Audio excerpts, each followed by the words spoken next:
Hello everyone, कैसे हैं आप लोग सभी। उम्मीद है आप लोग सभी लोग बढ़िया होंगे। तो अब हम लोग स्टार्ट करने जा रहे हैं केमिस्ट्री की वन शॉट सीरीज, जो कि पिछले 5 सालों से इसी चैनल के ऊपर, MP board education YouTube channel के ऊपर और एड्यू स्टेट ऐप के ऊपर हर साल आती है। क्या है इस सीरीज में खास? इस सीरीज में खास ये है कि आपको कम समय में इस लेवल का पढ़ा दिया जाएगा कि किसी भी यूट्यूब चैनल पर या किसी भी एप्लीकेशन पर आप लोग इस लेवल का कंटेंट नहीं देख पाएंगे।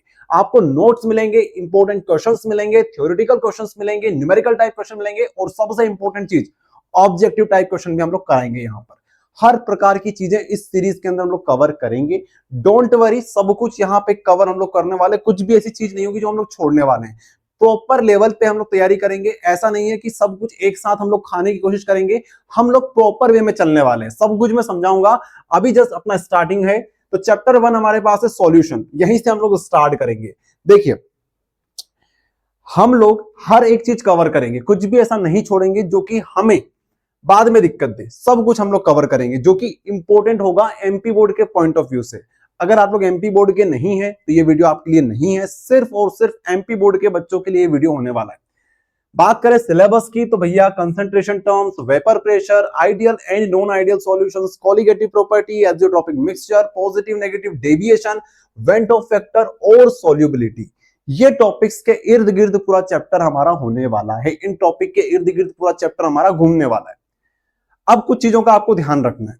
जैसे यहां पे लिखा है कंसंट्रेशन टर्म्स, तो ऐसा नहीं है कि बस एक टॉपिक है, इसके अंदर सब टॉपिक्स आपको देखने को मिलेंगे। सब कुछ मैं समझाऊंगा। जिन बच्चों ने ऑलरेडी ये चैप्टर पढ़ रखा है वो भी कंप्लीट वीडियो देखना, क्योंकि ऐसी ऐसी चीज यहाँ पे आने वाली है जो कि आपने किसी और एंगल से, किसी और पॉइंट ऑफ व्यू से पढ़ी होगी, लेकिन यहां पर मैं जो आपको पढ़ाने वाला हूँ वो एग्जाम के पॉइंट ऑफ व्यू से पढ़ाने वाला हूँ। जैसे स्टार्ट करें हम लोग चैप्टर को, तो सॉल्यूशन आता है। क्या होता है सॉल्यूशन, यहां से स्टार्ट होता है। अब आपको बताया गया होगा टीचर ने कि भैया इसके नोट्स बना लो, ऐसी ऐसी चीजें राइट लगा लो, टिक लगा लो। नहीं, यहां से आज तक एमपी बोर्ड के इतिहास में क्वेश्चन नहीं आया है। तो क्या हम लोग इस टॉपिक को नहीं पढ़े? ऐसा भी नहीं है। ये आपका बेस है, यहां से आपका बेस क्लियर होगा। फिर जो इंपॉर्टेंट क्वेश्चंस, इंपॉर्टेंट टॉपिक्स आएंगे उनमें ये चीजें काम आने वाली है। ये नोट्स, ये और साथ में आपको मैं इंपॉर्टेंट क्वेश्चंस भी बताऊंगा, कैसे इनको डाउनलोड करना है, सब कुछ मैं आपको बताऊंगा।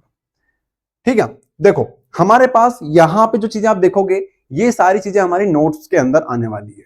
ठीक है, हमारे पास नोट्स भी है। नोट्स के बाद हमारे पास इंपॉर्टेंट क्वेश्चंस भी हैं जो कि प्रीवियस ईयर्स में आ रखे हैं, प्रीवियस ईयर्स में आ रखे हैं, त्रैमासिक परीक्षा टर्मिनल एग्जाम में आ रखे हैं, सैंपल पेपर में आ रखे हैं। इसके अलावा सैंपल पेपर के अलावा हम लोग बात करें प्रैक्टिस पेपर्स, वहां पर भी हमने क्वेश्चंस ले रखे हैं। मतलब जितना भी एमपी बोर्ड की तरफ से कंटेंट डिलीवर होता है, रिलीज होता है, और साथ में पीवाईक्यूज एमपी बोर्ड जो रिलीज करता है, सबका समावेश हमने करके एक जगह पे आपको दे दिया है। यहां पे देखेंगे हर एक टाइप के क्वेश्चंस विद सॉल्यूशन, एक पीडीएफ आपके लिए बना के हमने रख दी है। हर टाइप के क्वेश्चन मिलेंगे, त्रैमासिक के, प्री बोर्ड के, सैंपल पेपर के, जहां जहां से अभी तक एमपी बोर्ड ने क्वेश्चंस बनाए हैं सब कुछ मैंने लाके यहां पे रख दिया है। ठीक है, तो इसको कैसे डाउनलोड करना है उसके ऊपर भी आऊंगा मैं। साथ में ये जो अपनी पीपीटी है, इसके ऊपर भी हम लोग आएंगे। इस पीपीटी को कैसे डाउनलोड करना है सब कुछ बताऊंगा। चलो पहले इसके ऊपर बात कर लेते हैं, ये डाउट सॉल्व कर लेते हैं, फिर आगे बढ़ते हैं। तो अपना ऐप है एड्यू स्टेट ऐप। कौन सा ऐप है? Edu state app. डिस्क्रिप्शन में मैं लिंक दे दूंगा इस ऐप की, इसको आप डाउनलोड कर लेना।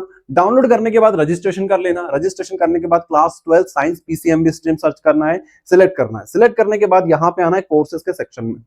सो यहाँ पे हमारी 2 बैचेस चल रही है। शौर्य बैच जो कि इंग्लिश मीडियम में है और साथ में हिंदी मीडियम में।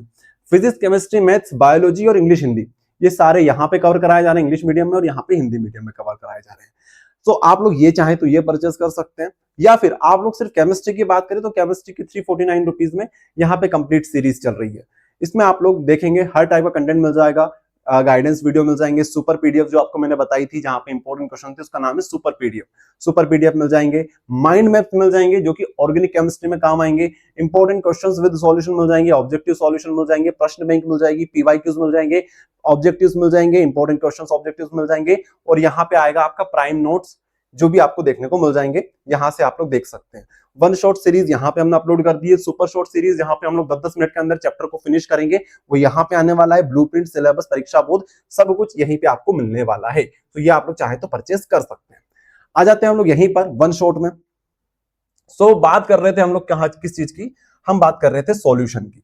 सॉल्यूशन क्या होता है? चैप्टर का नाम है सॉल्यूशंस। तो क्या है solution? The solution is the homogeneous mixture of two or more substance which lose their individual property and cannot be separated by a simple method। क्या मतलब हुआ इसका? क्या मतलब हुआ कि सॉल्यूशन एक होमोजेनियस मिक्सचर है। कैसा है? समांगी मिश्रण। होमोजेनियस मिक्सचर है। किस चीज का होमोजेनियस मिक्सचर है? टू और मोर सब्सटेंस, दो से अधिक सब्सटेंस का होमोजेनियस मिक्सचर जो कि अपनी खुद की आइडेंटिटी या फिर प्रॉपर्टी लूज कर देता है and can not be separate by a simple method, और फिर उनको हम लोग सिंपल मेथड के द्वारा सेपरेट नहीं कर सकते। भैया कुछ भी समझ में नहीं आया। मान लीजिए आपके पास नमक है, साथ में आपके पास पानी है। समझना कोशिश करना। अब नमक भी अलग होता है, पानी अलग होता है। अगर आपने इनको मिक्स कर दिया तो नमक का पानी बन जाएगा, नमक पानी, नमक का घोल बन जाएगा। ठीक है, नमक का घोल बन जाएगा। अगर आपने अच्छी तरीके से मिक्स कर दिया तो क्या आप देख पाओगे? नमक अलग देख पाओगे, पानी अलग देख पाओगे? क्या उनको सेपरेट कर पाओगे सिंपल मेथड से? नहीं कर पाओगे। अब ये एक अलग चीज बन चुकी है। नमक अलग था पहले, पानी अलग था। इन्होंने अपनी खुद की प्रॉपर्टी लूज करके अब एक नया नया कुछ बना दिया है, जिसको हम लोग क्या बोल रहे हैं? जिसको हम बोल रहे हैं सॉल्यूशन। आई बात समझ में? इस तरीके से आपको समझना है। ये मैं ज्यादा डीप में नहीं जा रहा हूं, इतना काफी है। मोर देन सफिशिएंट इतना समझने के लिए। ये एग्जाम के पॉइंट ऑफ व्यू से ज्यादा कोई काम का नहीं है, बस आपका बेस क्लियर करने के लिए बता रहा हूं। ये चीजें पूरे चैप्टर में आएगी, सो आप लोग धीरे धीरे वो चीजें समझेंगे। अब जो इंपॉर्टेंट चीज है वो ये है सॉल्यूट और सॉल्वेंट। जैसे मैंने एग्जाम्पल लिया था नमक प्लस पानी का, नमक प्लस पानी का, तो ये दोनों कंपोनेंट जो हैं नमक और पानी, इनको एक इंग्लिश में नया टर्म दिया गया है सोल्यूट और सॉल्वेंट।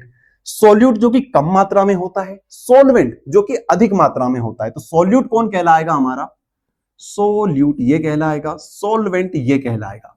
अभी आप लोग एनसीईआरटी में जाओगे, किसी और रेफरेंस बुक में जाओगे तो अलग अलग डेफिनेशंस और दे रखी है, लेकिन सबसे सिंपल डेफिनेशन आपके लिए यही होगी कि भैया कम मात्रा वाले को सॉल्यूट बोलो, ज्यादा मात्रा वाले को सॉल्वेंट बोलो। और बोर्ड के पॉइंट ऑफ व्यू से इतना मोर देन सफिशिएंट है, ज्यादा डीप डाइव करने की आपको कोई रिक्वायरमेंट नहीं है इस टॉपिक पे। सिर्फ इतना समझ लो, कम मात्रा वाले को सॉल्यूट और ज्यादा मात्रा वाले को सॉल्वेंट। आप लोग जहां तक देखोगे पानी जो रहेगा वो हमेशा सॉल्वेंट में ही काउंट होगा। ठीक है, चलो आगे बढ़ते हैं। आगे आपके पास है ऑब्जेक्टिव के लिए कुछ इंपॉर्टेंट चीजें। आपसे पूछ लेंगे अगर आपके पास सॉलिड सॉलिड है तो इनमें से कौन सा एग्जाम्पल आपके लिए सॉलिड सॉलिड का हो जाएगा? अगर आपके पास सॉल्यूट भी सॉलिड है, सॉल्वेंट भी सॉलिड है, तो अलॉयज और स्टोन्स ये किसके एग्जाम्पल है? सॉलिड सॉलिड के एग्जाम्पल्स है। सॉलिड और लिक्विड के एग्जाम्पल क्या है? शुगर हो गया, सॉल्ट इन वाटर हो गया। शुगर या सॉल्ट इन वाटर ये हमारे पास क्या हो जाएंगे? सॉलिड एंड लिक्विड के एग्जाम्पल्स हो जाएंगे। ऐसे करके कंप्लीट चार्ट है। अब भैया बोलोगे कि ये इंपॉर्टेंट है क्या? देखिए ऑब्जेक्टिव के पॉइंट ऑफ व्यू से इंपॉर्टेंट है। डायरेक्ट क्वेश्चन आपसे कभी भी यहां से नहीं पूछा जाएगा। सो आप चाहें तो इसका स्क्रीनशॉट ले लो, इसको याद करना हो तो याद कर लेना। तो भैया आप क्या करोगे? हमने आपके लिए एक चीज बना के रख दी है जो कि एमपी बोर्ड में कोई भी नहीं कर रहा है इस टाइम पर। हम क्या करेंगे आपके लिए भैया, जितने भी ऑब्जेक्टिव टाइप के क्वेश्चंस होते हैं हमने आपके लिए 500 से ज्यादा मोस्ट इंपोर्टेंट ऑब्जेक्टिव्स निकाल के ऑलरेडी रख दिए हैं। यहां पे आप लोग देखेंगे, ठीक है। ये जितने भी हमारे पास चैप्टर्स हैं केमिस्ट्री में, उन सब के 500 ऑब्जेक्टिव जो मोस्ट मोस्ट मोस्ट इंपोर्टेंट है, जो कि ऑलरेडी क्वेश्चन बैंक में आ रखे हैं 2023, 2024, 2014। इसके अलावा sample paper, model paper, pre board के पेपर, सैंपल पेपर, त्रैमासिक पेपर, अर्धवार्षिक के पेपर, इन सब में आ रखे हैं। उनको मिला जुलाकर हमने आपके लिए ऑलरेडी क्वेश्चंस निकाल के रख दिए हैं। सो आपको ऑब्जेक्टिव की टेंशन अभी बिल्कुल भी नहीं लेनी है। ऑब्जेक्टिव हम लोग एक साथ सारे कर लेंगे। सब कुछ है हमारे पास ऑब्जेक्टिव में, चाहे वो एमसीक्यू टाइप के क्वेश्चंस हो, चाहे अगर हम लोग आगे बात करें fill in the blanks type के क्वेश्चंस हो, सब कुछ है हमारे पास। और कुछ भी ऐसा नहीं है जो हमने छोड़ा है। आपके सारे पीवाईक्यूज कवर हो जाएंगे, सैंपल पेपर, मॉडल पेपर, त्रैमासिक के पेपर, अर्धवार्षिक के पेपर, प्री बोर्ड के पेपर, सब कुछ आपके कवर हो जाएंगे यहाँ पे। सो उसकी चिंता तो आप लोग बिल्कुल 1% भी मत करिए कि ऑब्जेक्टिव में आपका 1 नंबर भी कट जाएगा। ऑब्जेक्टिव पूरे में से पूरे बैठेंगे अपने, ठीक है। सो अभी हम लोग यहाँ पे आपको बता रहे हैं कि इसमें आप चाहें तो इसको पढ़ लीजिएगा। अगर आप लोग त्रैमासिक परीक्षा या फिर कल ही आपका कोई एग्जाम होने वाला है, टेस्ट होने वाला है, उसके लिए आप लोग इसको पढ़ के चले जाइएगा। यहां से ऑब्जेक्टिव्स बनते हैं, यहां से क्वेश्चन बनते हैं? नो, यहां से डायरेक्ट क्वेश्चन कभी नहीं बनेगा। अब आते हैं कंसंट्रेशन टर्म्स पर। कंसंट्रेशन टर्म्स में हम लोग 2 प्रकार के कंसंट्रेशन टर्म्स पढ़ेंगे। एक वॉल्यूम रिलेटेड पढ़ेंगे, एक मास रिलेटेड पढ़ने वाले। Volume related, volume by volume percent, wait by volume percent, molarity पढ़ेंगे, नॉर्मलिटी पढ़ेंगे, फॉर्मेलिटी पढ़ेंगे, wait by wait, wait by wait, mole fraction पढ़ेंगे, मोलालिटी पढ़ेंगे, पार्ट्स पर मिलियन पढ़ेंगे, बिलियन पढ़ेंगे। ये हमारे पास कुछ टॉपिक्स होने वाले हैं, एक एक करके हम लोग समझते हैं। और एक और बात मैं आपको पहले ही बता देता हूं, पहले चीजें क्लियर कर देता हूं ताकि आपकी सारी टेंशन दूर हो जाए। यहां से जो क्वेश्चंस बनते हैं ना तो इस टॉपिक पे बनते हैं, ना इस टॉपिक पे क्वेश्चंस बनते हैं, ना ही इस टॉपिक पे क्वेश्चंस बनते हैं। आपके जो क्वेश्चन बनेंगे वो मोलारिटी पे बनेंगे, नॉर्मलिटी पे बनेंगे, फॉर्मुलिटी पे बनेंगे, मोल फ्रैक्शन पे बनेंगे, मोलालिटी पे बनेंगे और पार्ट्स पर मिलियन पे बनेंगे। ठीक है, तो ये चीज भी मैंने आपकी क्लियर कर दी कि कहां से आपको क्या चीजें समझनी है। चलो आगे बढ़ते हैं। हमारे पास पहला टॉपिक आता है वो है वेट बाय वेट परसेंट। ठीक है, कंसंट्रेशन टर्म में हम लोग पढ़ेंगे सबसे पहले वेट बाय वेट परसेंट। क्या मतलब हुआ वेट बाय वेट का? क्या मतलब हुआ वेट बाय वेट का? वेट बाय वेट का मतलब ये है भैया कि आपके पास दो चीजें होती है, सॉल्यूट और solvent. Solute and solvent, and solvent. जैसे नमक हो गया हमारे पास सॉल्यूट, या फिर आप शक्कर ले लो, और सॉल्वेंट हमारे पास क्या हो गया? पानी हो गया। अब सॉल्यूट प्लस सॉल्वेंट क्या कहलाएंगे? सॉल्यूट और सॉल्वेंट को दोनों को मिला देंगे तो हमारे पास पूरा बन जाएगा सॉल्यूशन। तो बोला यह जाता है कि वेट बाय वेट परसेंट में, जैसे आपके पास एग्जांपल है अ सॉल्यूशन ऑफ NaCl, नमक का हमारे पास एक सॉल्यूशन है जो कि पानी में घुला हुआ है, 5% है, 5% वेट बाय वेट है। अब इसका मतलब क्या हुआ, इस बात को समझना बिल्कुल बहुत सिंपल तरीके से आपको समझ में जाएगा। आपके पास लिखा हुआ है एक हमारे पास सॉल्यूशन है जिसमें नमक जो है वो 5% है, 5% वेट बाय वेट है। इसका मतलब हुआ वेट बाय वेट, मतलब आपके पास जो सॉल्यूट होगा जो कि क्या है? नमक है, जो कि क्या है? आपके पास नमक है। नमक आपके पास 5 ग्राम होगा, नमक आपके पास 5 ग्राम होगा, साथ में किसमें घुला हुआ है? सॉल्यूशन में घुला हुआ है। सॉल्यूशन बोले तो नमक और साथ में पानी, नमक और पानी दोनों को मिला के हम लोग क्या बोलेंगे? सॉल्यूशन। ध्यान रखना, अगर मैं आपसे सॉल्वेंट की बोलूं कि सॉल्वेंट कितने ग्राम होगा तो बोलेंगे 95 ग्राम होगा, लेकिन सॉल्वेंट आपके पास होगा 95 ग्राम, लेकिन अगर मैं सॉल्यूशन की बात करूं तो यहां पे हो जाएगा 100 ग्राम का सॉल्यूशन। मतलब यह हुआ कि 5 ग्राम नमक 100 ग्राम के सॉल्यूशन के अंदर प्रेजेंट है। अब इसको परसेंट में कन्वर्ट करना है, परसेंट मतलब 100 से मल्टीप्लाई, तो ये आपका परसेंट में कन्वर्ट हो जाएगा। जैसे ग्राम से ग्राम कट गया, 100 से 100 कट गया, तो आया क्या? 5%। तो आपसे कभी भी कोई पूछे कि भैया 5% अगर इस तरह से लिखा हुआ है कि a solution of NaCl in water is 5%, तो इसका मतलब क्या हुआ? तो इसका मतलब ये हुआ, यहां पे आप लोग देख सकते हो। सो मास ऑफ सॉल्यूट, ऊपर आएगा सॉल्यूट, नीचे आएगा सॉल्यूशन इनटू 100। ये हमारे पास फॉर्मूला बन जाएगा किसका? वेट बाय वेट का, या फिर मास बाय मास का। ठीक है, ये आपको ध्यान रखना है। अब आप लोगों के लिए मैंने सिंपल सी चीजें कर दी है, एक क्वेश्चन आपके लिए लेकर रख दिया है मैंने यहां पर, जिसको आप लोग समझेंगे कि 10 ग्राम सुक्रोज आपके पास है, is dissolved in 100 gram of water. अगर आपके पास 10 ग्राम सुक्रोज है, ठीक है, सुक्रोज बोले तो अभी आपके समझ लिए शक्कर, आपके पास शक्कर है, ठीक है, 10 ग्राम आपके पास शक्कर है जो कि 100 ग्राम पानी में घुली हुई है। ठीक है, तो आपको फाइंड क्या करना है? वेट बाय वेट आपके पास आपको फाइंड करना है। तो सिंपल सी बात है, ऊपर लिखेंगे 10, नीचे लिखेंगे कितना? 100 नहीं, 100 आपके पास सॉल्वेंट है, सॉल्वेंट, पानी आपके पास सॉल्वेंट है, नीचे क्या आता है? सॉल्यूशन आता है। तो दोनों को जोड़ो, सुक्रोज को और वाटर को जोड़ोगे तो कितना आएगा? 10 और 100 110, गुणा कर दो किससे आप लोग? 100 से। ठीक है, अब यहां से कैलकुलेशन कर लेना, 0 से 0 कट गया, 11 का भाग देंगे 100 में तो आएगा 9.09। ठीक है, ये आप लोग याद रखेंगे। तो इस टाइप से क्वेश्चंस आपसे पूछे नहीं जाएंगे और ना यहां से क्वेश्चन पूछे जाते हैं। ये तो बस समझने की चीजें हैं जो आपको समझा रहा हूं, नहीं तो ये टॉपिक को पढ़ाने का कोई मतलब नहीं है। To be really honest, MP board यहां से क्वेश्चन नहीं पूछेगा। ठीक है, लेकिन पढ़ना जरूरी है, एनसीईआरटी में दिया हुआ है, थोड़ा बहुत ओवरव्यू आपके पास होना चाहिए, बाकी डीप डाइव हम लोग यहाँ पे नहीं करेंगे। वॉल्यूम बाय वॉल्यूम परसेंट का मतलब क्या हुआ? सिंपल सी बात है, अभी तक हम जहां पे मास लिख रहे थे, वेट लिख रहे थे, वहां पे वॉल्यूम लिख दो, volume of solute, volume of solution, यह आ जाएगा आपके पास। जैसे हमारे पास है HCl जो कि एक्वस सॉल्यूशन है, एक्वस सॉल्यूशन मतलब वही पानी के अंदर घुला हुआ है, HCl हमारे पास 7% का मतलब क्या हुआ? मतलब यहां पे आप कैसे समझोगे? यहां पे वॉल्यूम जो होगी हमारे पास सॉल्यूट की, जैसे हमारे पास सॉल्यूट में क्या है? HCl है, तो यहाँ पे 7 ml HCl हो जाएगा, 7 ml HCl हो जाएगा। सॉल्यूशन कितने ml का होगा? 100 ml का हमारे पास सॉल्यूशन होगा। इनटू किससे करेंगे? 100 से करेंगे। 100 से करेंगे, क्यों करेंगे 100 से? क्योंकि हम परसेंट की बात कर रहे हैं। आई बात समझ में? तो ये चीजें आपके लिए होने वाली है। ठीक है, अब यही चीजें हमारे पास थोड़ी सी चेंज होकर अगर आ जाए तो वेट बाय वॉल्यूम आ जाए तो क्या होगा? तो वेट जो ऊपर का रहेगा उसका हम लोग उसमें लिखेंगे मास या फिर वेट, और नीचे जो वॉल्यूम होगा वो हम लोग लिखेंगे वॉल्यूम में। ठीक है, तो मास और वॉल्यूम, बाकी सॉल्यूट और सॉल्यूशन वैसी चीज रहने वाली है। यहाँ पे समझने के लिए मैंने एग्जांपल दे दिया, बहुत इजीली तरीके से आप लोग समझ सकते हो। एक शुगर सॉल्यूशन है जो 3% है, इसका मतलब क्या? 3 ग्राम तो शुगर है, साथ में 100 ml सॉल्यूशन के अंदर वो डिसॉल्व है। आगे समझ में? इतनी बात समझ में आ गई? ये चीज आपको समझनी पड़ेगी। तो बस यही था ये टॉपिक, ज्यादा कुछ इसमें नहीं है। अगर आप लोग एक क्वेश्चन करना चाहें तो आपके लिए क्वेश्चन है, a sugar solution is 10% weight by weight, find weight by volume percent if the density of solution is 1.2 gram per ml। सो इस क्वेश्चन को आप लोग सॉल्व करने का ट्राई कीजिए। बाकी जो बच्चे नहीं कर पा रहे हैं मेरे साथ सॉल्व करेंगे। हमें क्या पूछा गया है सबसे पहले तो वो समझना है। हमें पूछा गया है find weight by volume percent, wait by volume percent, wait by volume percent. तो फॉर्मूला क्या बनेगा? मास ऑफ सॉल्यूट अपॉन में क्या आ जाएगा? वॉल्यूम है हमारे पास तो यहां जाएगा volume, volume of solution in, साथ में 100 से मल्टीप्लाई कर देंगे। अच्छा, अब देखते हैं हमारे पास क्या क्या चीजें दे रखी है, वो समझ लेते हैं। चलो यही कलर से कर देते हैं, समझना आप लोग सभी। हमारे पास क्या क्या चीजें दे रखी है? हमारे पास ये चीज दे रखी है, वेट बाय वेट दे रखा है, शुगर का वेट बाय वेट परसेंट दे रखा है। तो गिवन करके लिख लेते हैं, given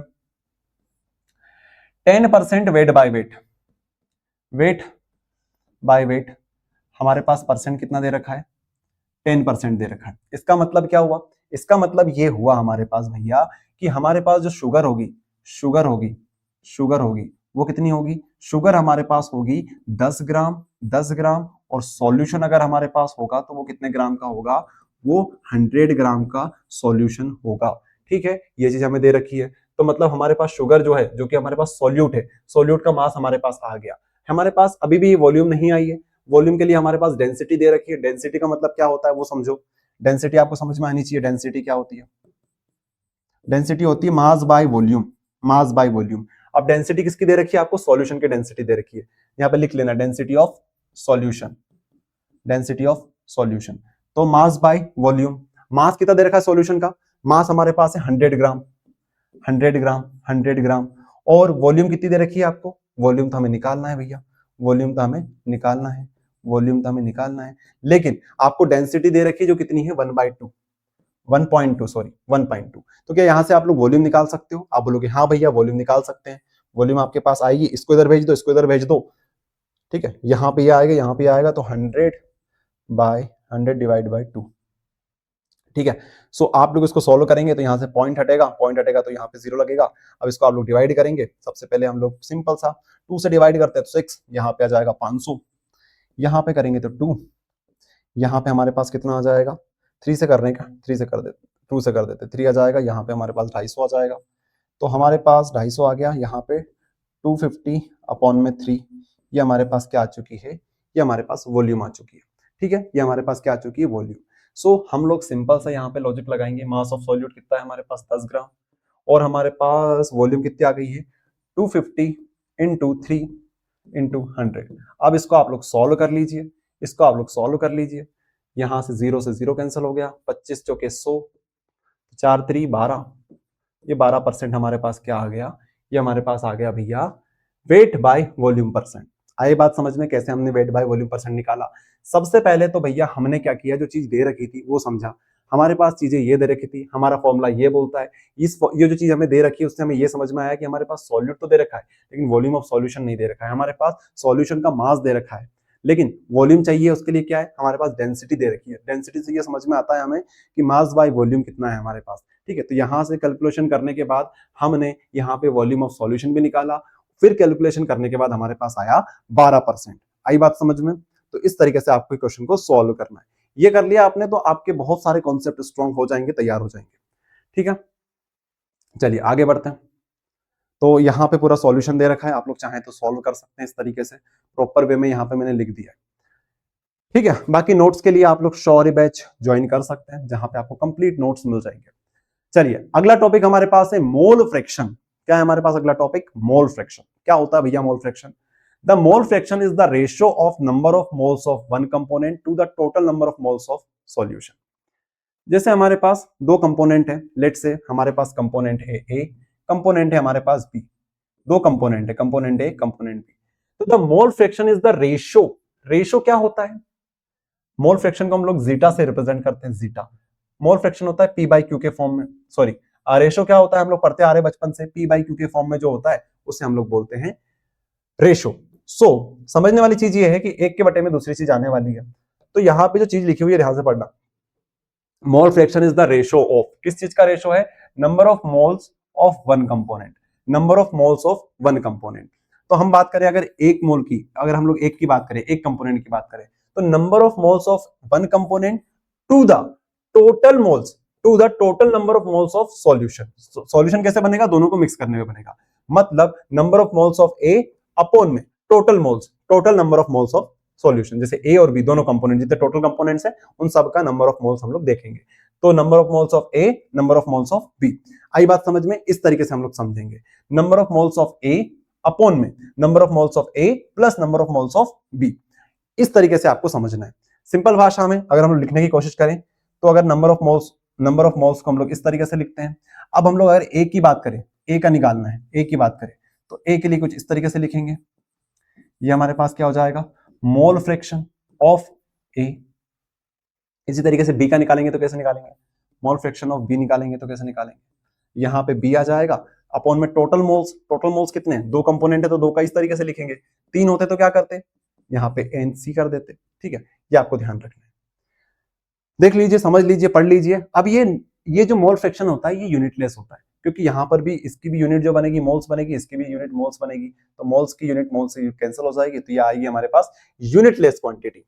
it is a unitless quantity. ध्यान रखिएगा, ये यूनिटलेस क्वांटिटी ऑब्जेक्टिव में आपसे पूछा जा सकता है। ठीक है, अब मोल फ्रैक्शन की कुछ और चीजें हैं जो आपको समझनी है, समझा देते हैं आपको। एक क्वेश्चन लेते हैं तब आपको और अच्छे से समझ में आएगा। ठीक है, एक क्वेश्चन लेते हैं तो आपको और अच्छे से समझ में आएगा मोल फ्रैक्शन। हमारे पास है 40 ग्राम NaOH प्लस 54 ग्राम हमारे पास है पानी H2O। आपको क्या करना है? मोल फ्रैक्शन निकालना है NaOH का और मोल फ्रैक्शन निकालना है H2O का। दोनों का मोल फ्रैक्शन आपको कैलकुलेट करना है। ठीक है, दोनों का मोल फ्रैक्शन आपको कैलकुलेट करना है। तो हमारे पास जो चीजें दे रखी है, हम लोग बात करें अगर NaOH निकालने की, NaOH का मोल फ्रैक्शन निकालने की, तो number of moles of A, number of moles दे रखे हैं क्या? नहीं दे रखे हैं नंबर ऑफ मोल्स। तो नंबर ऑफ मोल्स निकालना है अगर NaOH का, तो नंबर ऑफ मोल्स निकालने के लिए NaOH, इसका फॉर्मूला क्या होता है?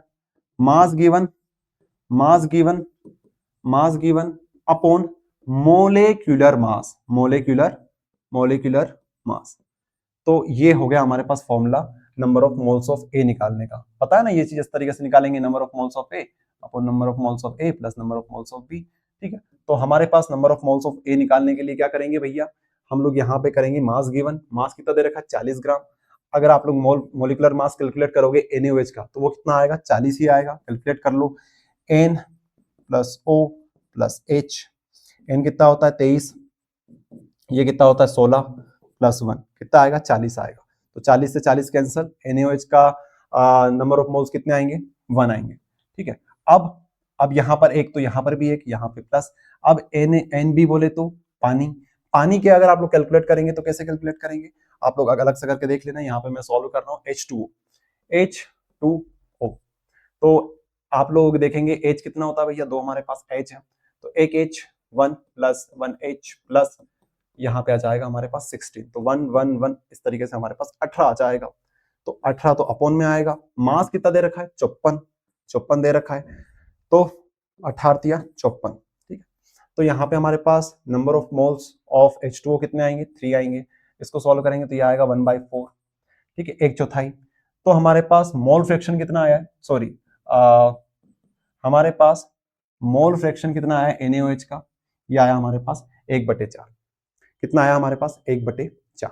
अब आप लोग चाहें तो इसी तरीके से H2O का भी निकाल सकते हैं, या फिर एक तरीका और है जो कि आपको मैं समझाऊंगा। पहले नॉर्मल तरीका समझते हैं। अगर इसी तरीके से मैं आपसे बोलूं कि आप लोग सॉल्व कर लीजिए H2O के लिए, तो क्या करोगे, यहाँ पे आप लोग सिर्फ टर्म ऊपर कर दोगे, यहाँ पे 3 आ जाएगा, यहाँ पे 1+3 आ जाएगा, चीजें तो वही रहेगी ना, Na प्लस NB तो चेंज नहीं होगा, बस यहाँ पे Na की जगह पे NB आएगा, तो B क्या है हमारे पास 3 है, तो यहाँ पे 3 आ जाएगा, तो ये हमारे पास बनेगा 3/4। ठीक है, तो इस तरीके से आपने H2 भी निकाल लिया, साथ में NaOH के लिए भी निकाल लिया। अब कुछ चीज और समझने वाली बात है, अगर आप एक निकाल लेते हो दूसरा निकालना बहुत आसान होता है। अगर आप इन दोनों को जोड़ोगे तो क्या आएगा, ध्यान से देखो, अगर आप NaOH और H2O को जोड़ दोगे तो ये आपके पास बनेगा 1/4 प्लस 3/4, और ये आपके पास आएगा 1 + 3 = 4/4 = 1। तो अगर आप टोटल मोल फ्रैक्शन को जोड़ोगे तो हमेशा आपके पास 1 आएगा, हमेशा 1 आएगा। सो आप ये भी कर सकते हो कि एक निकाल लो, उसके बाद एक में से माइनस कर दो, सो एक में से माइनस करोगे तब भी यही आएगा। इस चीज का आपको ध्यान रखना है। समझ में आ रहा है मैं क्या बोलना चाह रहा हूं? मोल फ्रैक्शन, ये फ्रैक्शंस हैं, ध्यान रखना, ये फ्रैक्शंस हैं, ठीक है। सो फ्रैक्शन का सम करोगे तो 1 आ जाएगा, टोटल सम करोगे तो ये चीज आप लोग नोट कर लेना, देख लेना, ये चीजें नोट करने लायक इस तरीके से, तो इसको आप लोग नोट कर सकते हो। ओके, एग्जाम में कैसे लिखना है, प्रॉपर फॉर्मेट मैंने आपको यहाँ पे बना के दे दिया है, इस तरीके से आपको एग्जाम में लिखना है। चलिए आगे हम लोग बात करते हैं पार्ट्स पर मिलियन के ऊपर। Parts per million, parts per million. Example लेते हैं, शुगर हमारे पास 2 ppm इन सॉल्यूशन है, मतलब हमारे पास अगर इस तरीके से चीज लिखी हुई है कि शुगर हमारे पास 2 parts per million in solution है, तो इसका मतलब क्या हुआ? इसका मतलब ये हुआ कि हमारे पास सिर्फ और सिर्फ 2 ग्राम शक्कर है, 2 ग्राम शक्कर है 10⁻6 ग्राम सॉल्यूशन के अंदर। 10⁻6 क्यों? क्योंकि मिलियन की बात कर रहे हैं, ठीक है, 10 लाख को 1 मिलियन बोलते हैं, तो 10⁻6 ग्राम सॉल्यूशन के अंदर हमारे पास मात्र 2 ग्राम शक्कर है। तो फॉर्मूला क्या बनेगा, सोल्यूट अपॉन सॉल्यूशन इनटू 10⁻6। ध्यान रखिएगा, अगर परसेंट की बात करते तो यहाँ पे 100 आता, लेकिन यहाँ पे मिलियंस की बात हुई तो मिलियंस में आता 10⁻6। Mass of solute upon mass of solution. बहुत सिंपल सा टॉपिक है, बहुत सिंपल सा टॉपिक है, इसी तरीके से आप एग्जाम में लिख के आ सकते हो। साथ में इंपॉर्टेंट चीज है डेफिनेशन। तो डेफिनेशन क्या बोलोगे, the number of atoms of one component present in 1 million atoms of solution. आई बात समझ में? इस तरीके से आपको डेफिनेशन लिख के आना है, पूरे में से पूरे मार्क्स मिलेंगे, 2 नंबर में टॉपिक आपके लिए पूछा जा सकता है एग्जाम में। चलिए आगे हम लोग बात करते हैं, आगे हम लोग बात करते हैं मोलारिटी पर। मोलारिटी, मोलारिटी, मोलारिटी ये बहुत इंपॉर्टेंट है, ये मोस्ट इंपॉर्टेंट टॉपिक है, मोस्ट इंपॉर्टेंट। क्या होता है molarity? Number of moles of solute which are present in 1 litre of solution. अगर सिंपल भाषा में समझे तो बस यही है, number of moles of solute, number of moles of solute जो कि प्रेजेंट होना चाहिए 1 लीटर ऑफ सॉल्यूशन, ठीक है, volume of solution in litre. ये आपको कौन बताता है? ये आपको बताता है मोलारिटी। सिंपल सी बात है, बस इतनी सी बात है, मोलारिटी यही होती है कि number of moles of solute upon volume of solution in litre. यहां पे ध्यान रखना है लीटर आता है, यूनिट क्या बनेगी, moles per litre, moles per litre. ये आपकी होती है मोलारिटी। क्या होती है? मोलारिटी। चिंता करने की कोई बात नहीं है, अभी आपके पास टर्म्स बहुत सारी आ रही है, लेकिन आप धीरे धीरे धीरे धीरे सब याद कर लोगे। अभी कंफ्यूजन भी हो रहा होगा थोड़ा बहुत, लेकिन धीरे धीरे सारा कंफ्यूजन दूर हो जाएगा आपका, उसकी चिंता मत करो। अपन जैसे जैसे क्वेश्चंस लगाएंगे वैसे वैसे आपका कंफ्यूजन दूर होता जाएगा। हमारे पास क्वेश्चन है, find the molarity of 40 gram NaOH dissolve in 250 ml of solution. So हमें क्या पता है, मोलारिटी को कैपिटल M से डिनोट करते हैं, ध्यान रखना, मोलारिटी को कैपिटल M से डिनोट करते हैं। Number of moles of solute कितने हमारे पास, 40 ग्राम? नहीं भैया 40, हाँ समझते हो ना, अभी आपको सोल्व करवाया था मैंने। नंबर ऑफ मोल्स कैसे निकालते हैं? अगर हम लोग बात करें NaOH की कैसे निकालेंगे, तो हमारे पास फॉर्मूला होता है मास गिवन, मास गिवन कितना मास आपको दे रखा है अपॉन मोलिकुलर मास, मोलिकुलर मास। तो NaOH की बात करें तो हमारे पास मास 40 दे रखा है और मोलिकुलर मास आपको कैलकुलेट कराया था 40 ही होता है। सो हमारे पास यहाँ पे आ जाएगा 1, आप ऐसे कर सकते हो, अपॉन में आपके पास आ जाएगा volume of solution in litre. तो वॉल्यूम ऑफ सॉल्यूशन कितना दे रखा है, 250 ml, लेकिन हमें तो लीटर में चाहिए। सो क्या करेंगे हम लोग, लीटर में चाहिए तो आप लोग यहाँ पे 1/1000 से मल्टीप्लाई कर देंगे। इसको सॉल्व करेंगे तो यहाँ तो 1 आ जाएगा, यहाँ पे 0, यहाँ पे 0, 25 चौके 100, ठीक है, तो ये आपके पास आएगा 1/1/4। इसको आप लोग आगे सॉल्व करेंगे तो ये आपके पास ऊपर चला जाएगा, तो ये आ जाएगा 4, ठीक है, तो ये आपके पास आंसर आ गया 4 मोल्स पर लीटर, ठीक है। ये आपने कैलकुलेट कर ली मोलारिटी। चलो यहाँ पे आप लोग देखेंगे सॉल्यूशन, अगर आपको देखना है तो ये आप लोग पूरा कंप्लीट सॉल्यूशन देख सकते हैं इस तरीके से। ठीक है, सिंपल सा क्वेश्चन था, कुछ मुश्किल नहीं है। एग्जाम में भी ऐसे सिंपल सिंपल क्वेश्चंस आते हैं, ज्यादा मुश्किल क्वेश्चंस नहीं आते। हाँ, न्यूमेरिकल यहाँ से आते हैं और इसी टाइप के न्यूमेरिकल्स आते हैं, और भी न्यूमेरिकल्स है जो हम लोग सॉल्व करेंगे। अभी आप लोग यहाँ पे ये देखो, जो हमारे पास इंपॉर्टेंट क्वेश्चंस हैं इस चैप्टर के, कितनी बारी क्वेश्चंस आ चुके हैं आप लोगों के लिए।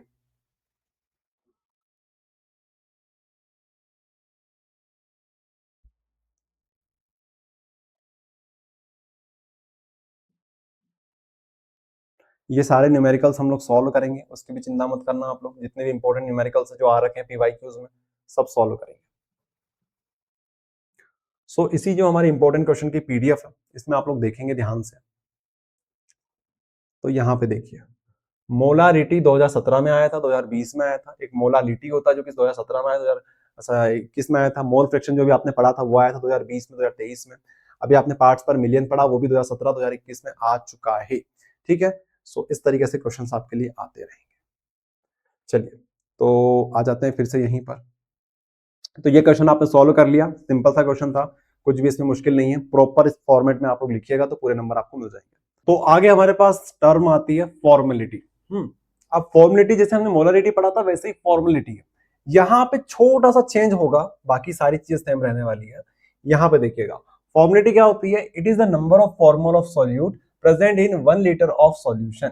यहाँ पे फॉर्मोल ऑफ सॉल्यूट हो जाएगा, ठीक है। Number of moles of solute की जगह पे हो जाएगा number of formols of solute, ठीक है। उसके बाद जो वॉल्यूम ऑफ सॉल्यूशन रहेगा वो सेम रहेगा, वॉल्यूम ऑफ सॉल्यूशन रहेगा, जस्ट छोटा सा चेंज आएगा यहाँ पे फॉर्मोल, ठीक है। अब ये क्यों होता है, ये किन केस में होता है? तो ऐसे केसेस में होता है जहां पे आयनिक कंपोनेंट्स की बात होती हो, जैसे NaCl हो गया, KCl हो गया। अभी हम लोग एक टॉपिक पढ़ेंगे जिसका नाम है वेंट ऑफ फैक्टर, जहां पे आपको सारी चीज क्लियर हो जाएगी कि आयनिक केस अलग क्यों होते हैं, बाकी केसेस अलग क्यों होते हैं, जो सॉल्ट्स होते हैं, आयनिक सॉल्यूशंस होते हैं, आयनिक कंपोनेंट्स होते हैं, उनके लिए चीजें अलग क्यों हो जाती है।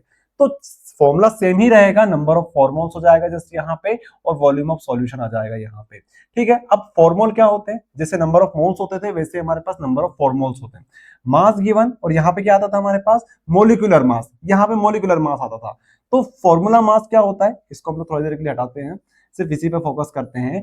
मास गिवन अपन फॉर्मूला मास, तो फॉर्मूला मास कुछ नहीं है, ये मोलिकुलर मास ही है, मोलिकुलर मास ही है, मोलिकुलर मास ही है।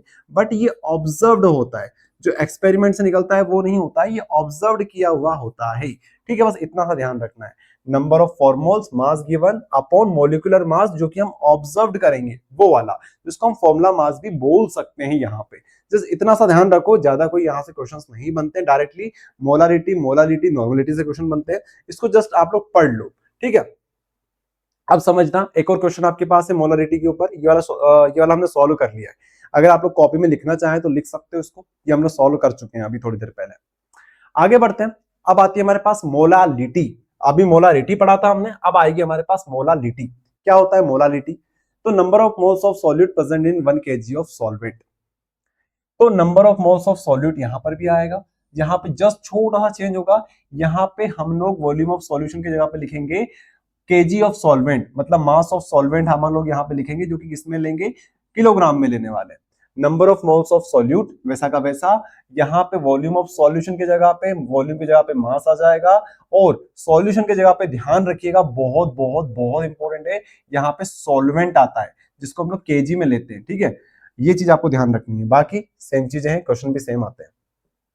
यहाँ पे और देख लो आप लोग, अगर कोई क्वेश्चन लेने की सोचे हम लोग, क्वेश्चन क्वेश्चन क्वेश्चन क्वेश्चन, ये वाला क्वेश्चन आपके लिए रहेगा, इसको आप लोग सॉल्व करने का ट्राई कीजिएगा। थोड़ा सा मैं आपको ओवरव्यू देता हूँ, क्वेश्चन में आपसे क्या पूछा रहा है। Find molality of 20 gram NaOH dissolved in 100 gram of solution. आपके पास यहाँ पे सॉल्यूशन में आपके पास मास दे रखा है, 100 ग्राम सॉल्यूशन है, आपके पास 20 ग्राम आपके पास NaOH है। तो इस हिसाब से आप लोग सबसे पहले नंबर ऑफ मोल्स कैलकुलेट करेंगे। नंबर ऑफ मोल्स क्या होता है? Mass given upon molecular mass, जो किया जाएगा 20/40, मतलब 1/2 हो जाएगा। अब आप लोग सॉल्वेंट देखेंगे, यहाँ आपके पास ये चीज आ गई, आपके पास सॉल्वेंट का मास होना चाहिए। तो सॉल्वेंट क्या है हमारे पास? सॉल्यूशन का मास अगर 100 ग्राम है, और आपके पास सॉल्यूशन का मास अगर आपके पास 100 ग्राम है, और सॉल्यूट का मास आपके पास 20 ग्राम है, तो सॉल्वेंट का मास कितना होगा? 80 ग्राम होगा आपके पास। तो 80 ग्राम आपके पास ये आ जाएगा। 80 ग्राम होगा आपके पास, ध्यान रखिएगा 80 ग्राम। लेकिन हमें किस में चाहिए, हमें ये चाहिए केजी में, तो केजी में कन्वर्ट कर सकते हो, ठीक है। 1/1000 से डिवाइड कर देना तो ये केजी में हो जाएगा। बाकी लास्ट में आप लोग आंसर मैच कर लेना। सिंपल सा क्वेश्चन है, आपको मैंने हिंट दे दी है, अब आप लोग सॉल्व कर सकते हो, ठीक है। चलिए और आगे देखते हैं, नॉर्मलिटी की बात करते हैं। नॉर्मलिटी क्या होता है? अब नॉर्मलिटी समझने से पहले कुछ टर्म्स हमें समझनी पड़ेगी। ये थोड़ा सा पेचीदा कॉन्सेप्ट है, आपको पूरा ध्यान यहाँ पे लगाना पड़ेगा। नॉर्मलिटी हमारे पास टॉपिक होगा, लेकिन इस पे हम लोग डायरेक्ट नहीं आ सकते, हमें कुछ और टॉपिक्स पढ़ने पड़ेंगे, ठीक है। क्या है टॉपिक? सबसे पहले आता है इक्विवेलेंट मास ऑफ सॉल्वेंट। क्या होता है इक्विवेलेंट मास ऑफ सॉल्वेंट? तो molecular mass upon valency factor, ये हमारे पास कहलाता है equivalent mass of an element.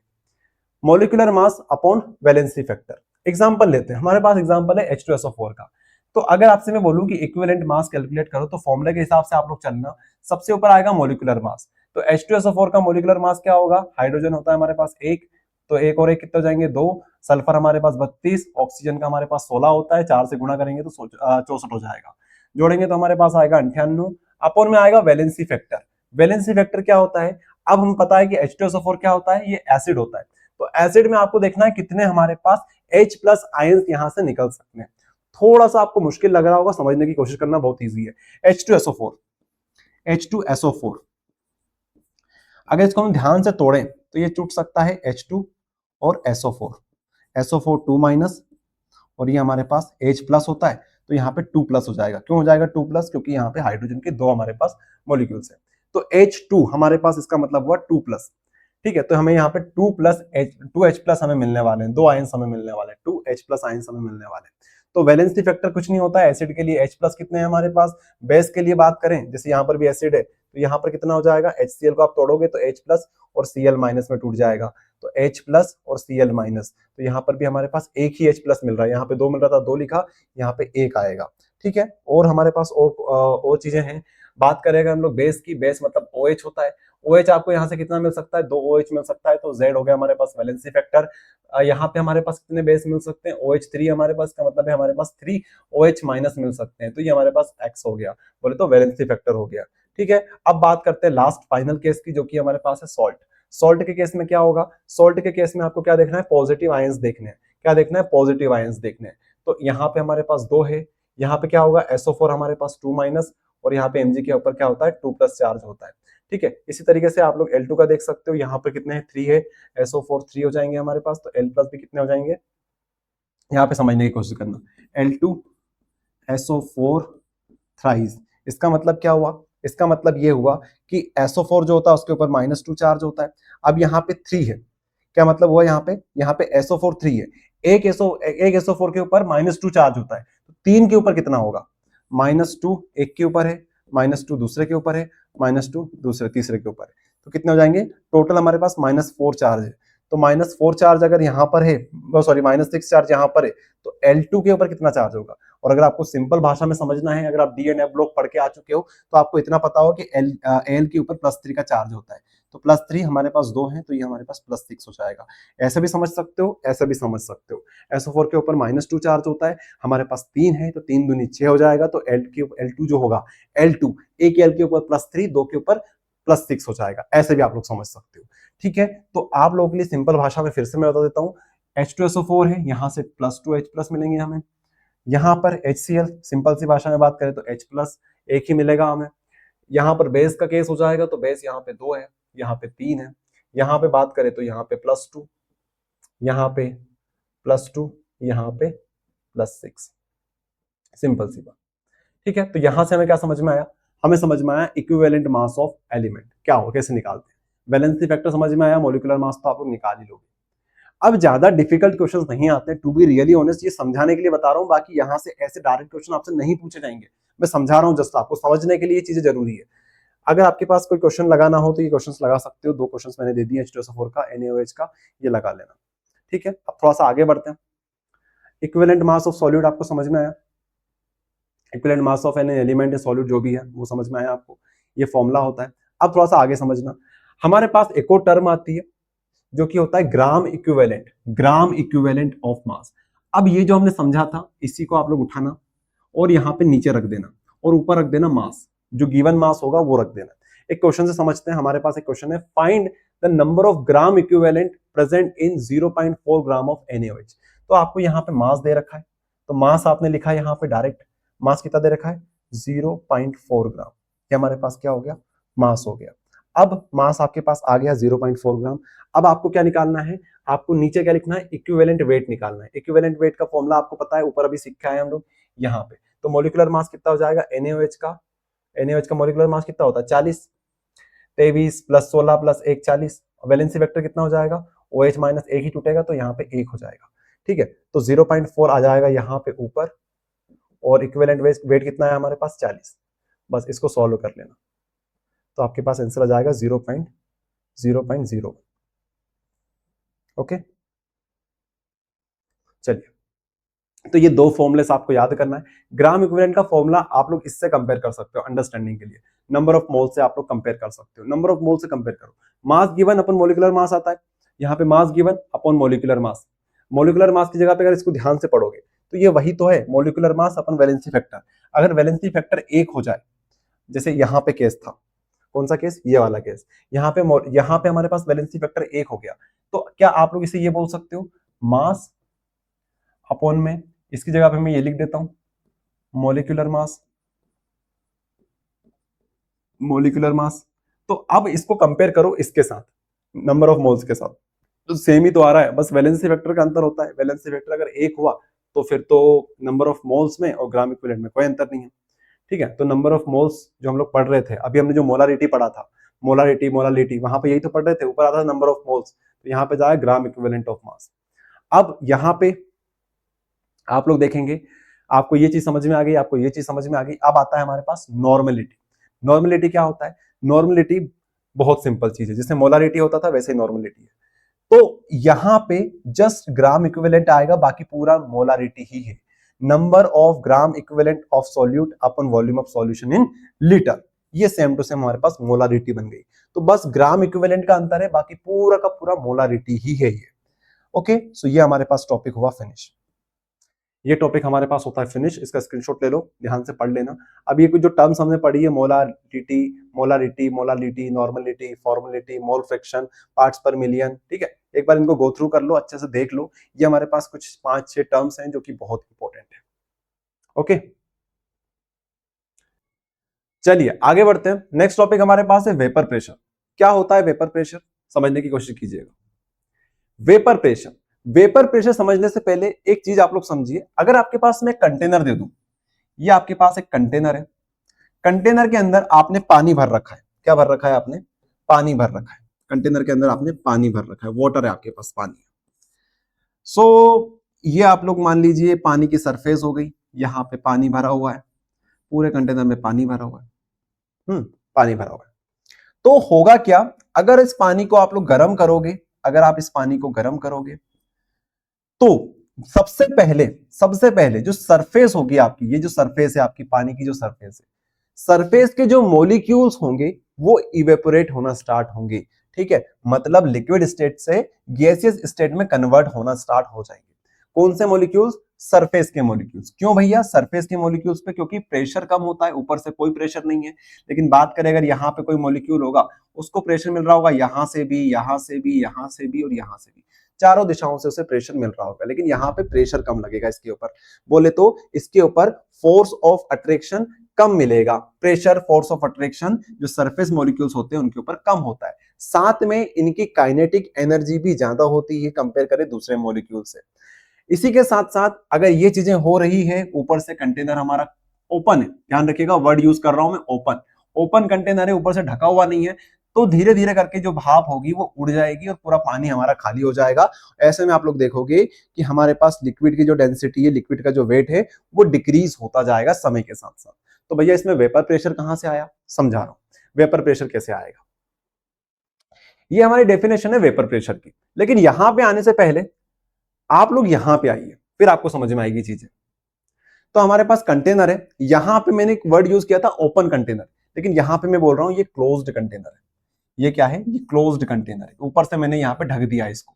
तो ये जो कंटेनर है इसमें लिक्विड कौन सा है, पानी, सिर्फ और सिर्फ प्योर पानी है, ना तो नमक है, ना शक्कर है, ना यूरिया है, ना सुक्रोज है, कुछ भी नहीं है, इसमें सिर्फ पानी पानी।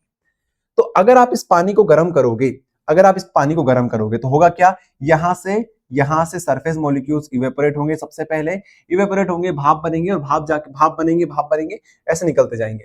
तो होगा क्या, एक समय पर, क्योंकि हमारा जो कंटेनर है वो क्लोज्ड कंटेनर है, क्लोज्ड, ऊपर से बंद कर रखा है। तो ये जो मॉलिक्यूल्स हैं, जो भाप है हमारी, भाप यहाँ पे जाके चिपकेगी, इस तरह से यहाँ से चिपक जाएगी, चिपकने के कुछ देर बाद यहाँ से वापस से लिक्विड फॉर्म में गिरने लगेगी। ऐसा ही होता है नॉर्मली, जो भाप होगी, भाप चिपकेगी, वापस से कंडेंसेशन के फॉर्म में नीचे आ जाएगी। तो ये जो आपको आप लोग देखेंगे पर्पल कलर में आपको बॉल्स दिख रही है, वो क्या है, वो कंडेंसेशन है। और ये जो रेड बॉल्स है वो बता रहा है आपको इवेपोरेशन। आ रही बात समझ में? तो एक समय ऐसा आएगा जब हमारे पास इवेपोरेशन और कंडेंसेशन, इवेपोरेशन मतलब भाप बनना, कंडेंसेशन मतलब बूंद बूंद करके पानी का गिरना, इवेपोरेशन और कंडेंसेशन का रेट क्या हो जाएगा, इक्वल हो जाएगा, उसे बोलते हैं इक्विलिब्रियम की कंडीशन, इक्विलिब्रियम की कंडीशन। तो हमने क्या अचीव कर लिया, rate of evaporation equals to rate of condensation, इसका मतलब इक्विलिब्रियम की कंडीशन हमारे पास आ गई। ऐसी कंडीशन में जो हमारी वेपर्स होगी, ये जो हमारी वेपर्स होगी, ये इस सरफेस के ऊपर जो प्रेशर लगा रही होगी, ये सिर्फ कंडीशन है। इस कंडीशन में तो डेफिनेशन हमारी बोलती है कि ऐसी कंडीशन में जो वेपर्स सरफेस के ऊपर प्रेशर लगा रही होगी, उसी प्रेशर को बोला जाता है वेपर प्रेशर। तो वेपर का प्रेशर किस टाइम पर, इक्विलिब्रियम की कंडीशन पे, उसे ही वेपर प्रेशर बोलते हैं। सिंपल सी भाषा में समझो, वेपर का प्रेशर किस टाइम पर, इक्विलिब्रियम की कंडीशन पे। बस सिंपल सी भाषा में यही डेफिनेशन है और कुछ भी नहीं है। एक बार फिर से देख लो, एट द इक्विलिब्रियम स्टेज, मतलब क्लोज्ड कंटेनर के अंदर इक्विलिब्रियम स्टेज का मतलब होता है रेट ऑफ इवेपोरेशन और रेट ऑफ कंडेंसेशन बराबर हो जाना। ऐसे में pressure exerted by the vapour above the liquid surface is known as vapour pressure of the liquid. Simple सी भाषा में ये होगी आपकी डेफिनेशन, एज इट इज। आपको एग्जाम में छाप के आनी। तो भैया क्या ये क्वेश्चन आएगा एग्जाम में? अभी तक तो नहीं आया है वेपर प्रेशर के ऊपर डायरेक्ट क्वेश्चन, लेकिन ये टर्म बहुत इंपॉर्टेंट है, समझना जरूरी है, जो कि आपको आगे बहुत काम आएगी। हर एक टॉपिक में आप लोग देखोगे वेपर प्रेशर, यहां से जितने भी टॉपिक हम लोग पढ़ेंगे सब में वेपर प्रेशर आने वाला है। तो vapour pressure, factor affecting vapour pressure क्या क्या है? वेपर प्रेशर को अफेक्ट करने वाले कौन कौन से फैक्टर्स हैं? लिक्विड, अभी आपने पानी लिया तो उसका वेपर प्रेशर अलग होगा, किसी और लिक्विड का वेपर प्रेशर अलग होगा। तो नेचर ऑफ लिक्विड, टेम्परेचर आप कितना दे रहे हो, कम दे रहे हो, ज्यादा दे रहे हो, उस हिसाब से वेपर्स बनेगी, उतना ज्यादा वेपर प्रेशर बनेगा। प्रेजेंस ऑफ सोल्यूट, अगर आप उसमें सोल्यूट डाल देते हो, नमक डाल देते हो, शक्कर डाल देते हो, सुक्रोज डाल देते हो, यूरिया डाल देते हो, कोई सा भी आप लोग इसमें सोल्यूट डालोगे तो उस पर भी डिपेंड करेगा। सिंपल सी भाषा में बात करें तो यही चीज है, यही तो होता है नॉर्मली। अगर आप लोग नमक डाल दोगे, शक्कर डाल दोगे, तो भैया वेपर प्रेशर पहले जो था वो अलग था, अब अलग आएगा। तो अलग अलग फैक्टर्स पर डिपेंड करता है। यहाँ पे कुछ मोलिकुलर मास है जो आपको याद रखना है, यूरिया का, ग्लूकोज का, सुक्रोज का। ये याद कर लो तो अच्छी बात है, नहीं याद करो तो भी कोई दिक्कत नहीं है, पर याद करके रख लेना। जैसे यूरिया का मोलिकुलर मास 60 होता है, ग्लूकोज का 180 होता है, सुक्रोज का 342 होता है। चलिए आगे हम बात करते हैं। अभी तो चीजें स्टार्ट हो रही है, ये तो सिर्फ टॉपिक है जो आपको समझने हैं। इंपॉर्टेंट क्वेश्चंस भी मैं बताऊंगा कहां से आपसे इंपॉर्टेंट क्वेश्चन किस तरीके से पूछे जाएंगे एग्जाम में। यहां से सिर्फ आपके कॉन्सेप्ट स्ट्रॉन्ग कर रहा हूं मैं, कॉन्सेप्ट, ठीक है। वेपर प्रेशर ऑफ सॉल्यूशन में आप लोग कुछ और समझो, कुछ और तरीके समझो। यहां से एक इंपॉर्टेंट टर्म आएगी और साथ में इंपॉर्टेंट क्वेश्चन बनता है, बहुत बहुत बहुत इंपॉर्टेंट क्वेश्चन बनता है, बहुत इंपॉर्टेंट, समझना बहुत ध्यान से। लेट सपोज, पहले हम लोग सपोज या अज्यूम करने वाली चीजें समझ लेते हैं। हमारे पास एक होता है सॉल्यूट, एक होता है हमारे पास सॉल्वेंट, जैसे नमक और यहां पे पानी। हम नमक को बोलते हैं बी और पानी को बोलते हैं ए, मतलब सॉल्वेंट हमारा ए, सॉल्यूट को हम बी बोल रहे हैं। क्या बोल सकता हूं मैं, ए और बी, सिंपल भाषा में। सॉल्वेंट के लिए मैं ए बोलूंगा, सॉल्यूट के लिए बी बोलूंगा, कोई दिक्कत नहीं होनी चाहिए दिक्कत। तो वेपर प्रेशर, तो ये प्रेशर हो गया। अब मैं बोलूं कि सॉल्यूट का वेपर प्रेशर, सॉल्यूट, तो मैं बोल सकता हूं ये सॉल्यूट का हो गया वेपर प्रेशर, और ये हो गया आपका, ये सॉल्यूट का, ये सॉल्वेंट का। तो सॉल्वेंट के लिए मैंने ए वर्ड यूज किया, सॉल्यूट के लिए मैंने बी वर्ड यूज किया। पी लगाया मतलब वेपर प्रेशर की बात हो रही है, शॉर्ट फॉर्म में हमेशा लिख सकते हैं। अब मान लो आपके पास एक कंटेनर है जिसमें सिर्फ और सिर्फ सॉल्यूट है, सॉल्यूट को किससे लिखते हैं हम लोग, बी से लिखते हैं, बी से, ध्यान रखिए बी से। तो अगर आपके पास सिर्फ और सिर्फ सॉल्यूट है और एक कंटेनर के अंदर आपके पास सिर्फ और सिर्फ सॉल्वेंट है, मतलब सिर्फ ए है आपके पास, यहाँ पे ए होगा, यहाँ पे सिर्फ बी और बी होंगे, बी के मॉलिक्यूल्स होंगे यहाँ पे। तो ये भी प्योर है और ये भी प्योर है, क्या है ये भी प्योर कंडीशन में है और ये भी प्योर कंडीशन में है। दोनों को मिला देंगे तो वो प्योर नहीं रहेगा, अभी तो प्योर है। तो जब प्योर की बात आए तो हम लोग यहाँ पे नोट लगा देते हैं, नोट ऊपर छोटा सा नोट लगा देते हैं। तो इसका मतलब ये क्या बोला जा रहा है, इसका मतलब है vapour pressure of solute, pure solute, vapour pressure of solvent, कौन सा solvent, pure solvent, vapour pressure of pure solvent, vapour pressure of pure solute, ये चीज आप याद रखोगे। तो ये जब भी आपको नोट दिख जाए इसका मतलब प्योर कंडीशन में है वो। तो यहां पे आप लोग वेपर प्रेशर आप देखोगे प्योर लिक्विड ए का, प्योर लिक्विड बी का, ठीक है, इस तरीके से आप लोग समझोगे। अगर हम दोनों को मिक्स कर दें, अगर हम दोनों को मिक्स कर दें तो क्या होगा, अगर हम इन दोनों को मिक्स कर दें, अगर ए और बी को दोनों को मिक्स कर दें, तो क्या यहां पे हम लोग बोल सकते हैं, यहां पे लेट सपोज ये ए है, ये ए है, ये बी है, ये ए है, ये बी है, ये ए है, ऐसे करके ए बी मिक्स हो जाएंगे। अरे यहाँ पे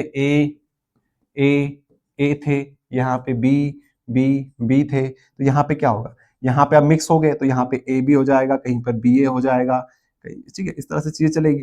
तो अब ये प्योर नहीं बचे तो यहाँ पे हम नोट नहीं लगाएंगे, यहाँ पे नोट वर्ड यूज नहीं करेंगे, ठीक है। तो अब इस कंडीशन में क्या बोला जाता है, इस कंडीशन में इन्हें प्योर तो नहीं बोला जाता है।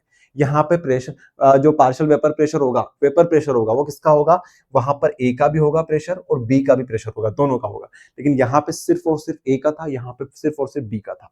तो ऐसी कंडीशन में यहाँ पे एक नियम आता है और वो क्या बोलता है नियम, वो आपको समझ में आएगा। इस कंडीशन में एक नियम आता है, वो आपसे क्या बोलता है वो आपको यहां समझ में आएगा। वो नियम है हमारे पास राउल्ट्स का नियम। राउल्ट्स का नियम ये बोलता है इन अ सॉल्यूशन, ठीक है, सॉल्यूशन बोले तो जब दोनों मिक्स हो जाएं, सोल्यूट और सॉल्वेंट दोनों मिक्स हो जाएं, the partial vapour pressure of each component. Partial बोले तो देखो दो कंपोनेंट है, दोनों का आधा आधा होगा, थोड़ा थोड़ा होगा, थोड़ा थोड़ा मतलब पार्शियल। दो कंपोनेंट है आपके पास, एक सोल्यूट एक सॉल्वेंट है। तो ऐसे में partial vapour pressure of each component, हर एक कंपोनेंट का, कंपोनेंट बोले तो सोल्यूट और सॉल्वेंट, हर एक कंपोनेंट का वेपर प्रेशर जो होगा वो किसके डायरेक्टली प्रोपोर्शनल होगा, वो उसके मोल फ्रैक्शन के डायरेक्टली प्रोपोर्शनल होगा, किसके, जिस कंपोनेंट की आप बात कर रहे हो, ठीक है। ये डेफिनेशन आपको याद करनी है, मैं आपको याद करा दूंगा, उसकी चिंता मत करना, बस यही बात यहां पे बोली गई है। हमने पढ़ रखा है मोल फ्रैक्शन जीटा ए से हम रिप्रेजेंट करते हैं किसके लिए, सॉल्वेंट के लिए, और सॉल्यूट की बात करें तो जीटा बी से रिप्रेजेंट करते हैं। तो अगर मैं यहां से पूछूं कि बताओ यहाँ पे हमारे पास पी ए और पी बी क्या रहेगा, पी ए बोले तो vapour pressure of solvent, pure नहीं सॉल्वेंट से, वेपर प्रेशर ऑफ सॉल्यूट क्या होगा, तो आप बोलोगे ये डायरेक्टली प्रोपोर्शनल होगा किसके, ये डायरेक्टली प्रोपोर्शनल होगा इनके मोल फ्रैक्शन के, ठीक है, ये आप बोल सकते हो। तो ये किसने नियम दिया हमें, ये राउल्ट्स भाई साहब ने नियम दिया, राउल्ट्स ने नियम दिया। इतना याद रख लोगे क्या, इसी के बेसिस पे ये चीज लिखी हुई है राउल्ट्स का नियम, ठीक है, राउल्ट्स का नियम यही कहता है। In a solution, the partial vapor pressure of each component is directly proportional to the mole fraction of that component. तो क्या हम एक की बात करें अभी, तो पीए के लिए हम लिख सकते हैं PA is directly proportional to zeta है, ठीक है। अब इसको थोड़ा सॉल्व करते हैं, समझते हैं कि क्या कहना चाहता है, क्योंकि ये क्वेश्चन इंपॉर्टेंट है जो आपसे पूछा गया है प्रीवियस ईयर्स में बहुत बार, मैं आपको दिखाऊंगा पीवाईक्यू की टर्म में। तो पीए इक्वल्स टू के जीटा ए, ये क्या है भैया, अब देखो प्रोपोर्शनलिटी का साइन जब हटता है, आपने फिजिक्स पढ़ी हो थोड़ी बहुत, तो प्रोपोर्शनलिटी का साइन अगर आप हटाओगे तो यहाँ पे क्या होता है, प्रोपोर्शनलिटी का साइन हटता है तो एक इक्वल टू का साइन आता है, साथ में कांस्टेंट आता है, क्या आता है, कांस्टेंट आता है। तो कांस्टेंट हमारे पास के हो गया, के हमारे पास कांस्टेंट हो गया। सो यहाँ पे इसकी जगह पे हम लिख सकते हैं इक्वल्स टू के रख दिया, टू फाइंड के। अब के क्या है भैया, के क्या है, के हमारे पास एक कांस्टेंट है, क्या कांस्टेंट को हम फाइंड कर सकते हैं, जी हाँ हम फाइंड कर सकते हैं। तो आपको इतनी चीज समझ में आई, इतना में तो कोई कंफ्यूजन होना नहीं चाहिए, ये हमारे पास दे रखा था राउट्स के नियम से, ये चीज हमने निकाल ली। अब जरा ध्यान से देखो, अगर मैं मानूं हम के निकालने की कोशिश कर रहे हैं, हमारे पास के की वैल्यू जो आ जाएगी, जैसे यहाँ पे आप देखो के की वैल्यू आई, के की वैल्यू को हम वापस यहाँ पुट कर देंगे और हमारे पास एक्सप्रेशन हो जाएगा। हम के को हटाना चाहते हैं। अगर मैं आपसे बोलूं एक आपके पास कंटेनर है, वापस से एक कंटेनर, दो कंटेनर, ठीक है, यहाँ पे सिर्फ और सिर्फ ए है, ए है यहाँ पे बी है, और अगर इन दोनों को प्लस करेंगे तो यहाँ पे क्या बन जाएगा, यहाँ पे हमारे पास ए बी मतलब सॉल्यूशन बन जाएगा, ठीक है, यहाँ पे सॉल्यूशन, जहाँ पे ए बी भी होगा और ए बी भी होगा, मतलब ए बी होगा और बी भी होगा, दोनों होगा। तो ऐसी कंडीशन में अगर मैं थोड़ी देर के लिए मान के चलूं कि हमारे पास सिर्फ और सिर्फ ए है, ना तो ये है हमारे पास, ना ये है, ना ये है, सिर्फ ये है हमारे पास, तो इस कंडीशन में आप लोग क्या बोलोगे? आप लोग बोलोगे, अगर मैं आपसे बोलूं कि यहाँ पे वेपर प्रेशर कितना होगा, तो आप बोलोगे कि P naught A equals to zeta ए।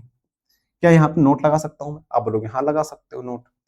अगर मैं आपसे बोलूं कि यहाँ पे ठीक है, आपने बोल दिया कि यहाँ पे P naught A equals to zeta है, मैं आपसे बोलूं कि जीटा बी क्या है यहाँ पे, जीटा बी क्या है यहाँ पे, जीटा बी, तो आप बोलोगे जीटा बी तो कुछ है ही नहीं, जीरो है यहाँ पर। यहाँ पे इस केस में यहाँ पे जीटा ए जो है वो हमारे पी नोट ए के बराबर है, और जीटा बी क्या है, यहाँ पे जीरो है। तो इस कंडीशन में हम लोग बोल सकते हैं कि यहाँ पे जो पी नोट ए है हमारा, ठीक है, यहाँ पे प्रोपोर्शनलिटी का साइन लगाना चाहिए, वेरी सॉरी, प्रोपोर्शनलिटी का साइन लगाना चाहिए कि P naught A is directly proportional to zeta है। तो मैं क्या बोल सकता हूँ, सिर्फ यहाँ पे जीटा ए प्रेजेंट है, यहाँ पे सिर्फ और सिर्फ जीटा ए प्रेजेंट है। और मोल फ्रैक्शन क्या बोलता है? मोल फ्रैक्शन का अगर आप सम करोगे, अगर यहाँ पे जीटा बी जीटा सी सब होते तो हमेशा वन आता, आता कि नहीं आता? तो जीटा ए, अब यहाँ पे ये जीरो हो गया, ये अगर जीरो के बराबर है तो जीटा ए की वैल्यू कितनी आ गई हमारे पास? वन आ गई। क्या आ गई हमारे पास? वन आ गई। ठीक है, तो अगर हमारे पास जीटा ए की वैल्यू वन है, और यहाँ पे अगर हम लोग देखें तो P naught A equals to यहाँ पे क्या आ जाएगा, इंटू में हम कर देंगे वन। ठीक है, यहाँ पे वन कर देंगे। कैसे आया, समझ में आया? प्रोपोर्शनलिटी का साइन हटाएंगे, यहाँ पे क्या आ जाएगा, इंटू वन कर देंगे। तो हमारे पास के की वैल्यू कितनी आई? के किसके बराबर हो गया? पी नोट ए के बराबर हो गया। किसके बराबर हो गया? के हो गया पी नोट ए के बराबर। तो यही बात यहां पर है। अगर हम कंसीडर करें हमारे पास केस कि हमारे पास अगर प्योर ए है तो उस कंडीशन में जीटा बी की वैल्यू जीरो हो जाएगी और जीटा ए हमेशा वन हो जाएगा। ऐसी केस में अगर आप लोग देखोगे पी की जगह पे पी नोट ए आ जाएगा और यहाँ पे के आ जाएगा, जीटा ए की जगह पे हम आ जाएगा वन, तो के की वैल्यू हो जाएगी पी नोट ए। तो जैसे हमारे पास के की वैल्यू आई पी नोट, के की वैल्यू आई पी नोट ए, तो हमने ये जो वैल्यू थी इसको यहाँ पे वापस रख दिया, तो हमारे पास एक्सप्रेशन क्या बना? के की जगह पे आप लोग ये रख दो, तो आप बोलोगे P A equals to P naught A zeta A. ठीक है, इसी तरीके से आप बी निकालोगे तो बी तो आप देख देख के बता सकते हो, तो बी के लिए ये बनेगा एक्सप्रेशन। किसी के लिए निकाल लो, एक के लिए निकाल लो, दूसरे के लिए ऑटोमेटिक निकल जाएगा। तो ये बात होती है। क्या बात आपको समझ में आ रही है? अगर आपको समझ में ना आए तो एक बार फिर से रिपीट कर लेना, समझ में बहुत आसानी से आ जाएगा। एक दो बार आप लोग प्रैक्टिस कर लो, आसानी से आपको समझ में आ जाएगा। बस यहीं तक हो जाता है खत्म, लेकिन एनसीईआरटी में आगे भी दे रखा है थोड़ा बहुत, तो देख सकते हो। टोटल वेपर प्रेशर अगर आप देखोगे तो टोटल का मतलब है यहाँ पे दो कंपोनेंट है ए और बी, दोनों को जोड़ दोगे तो टोटल आ जाएगा।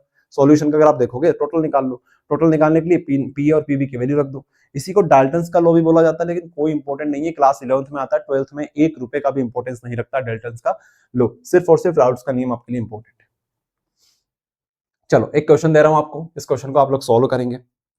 सिंपल क्वेश्चन है, कोई ऐसा मुश्किल नहीं है। जो आपको जो रूल्स पढ़ाए हैं हमने, इसी के बेसिस पे क्वेश्चन आपको लगाना है। ये क्वेश्चन लगा लो आप लोग सभी। आपके पास दे रखा है इफ 0.78 ग्राम बेंजीन है आपके पास, बेंजीन का फॉर्मूला क्या होता है वो भी दे रखा है C6H6, एंड 0.92 ग्राम आपके पास टोलीन है।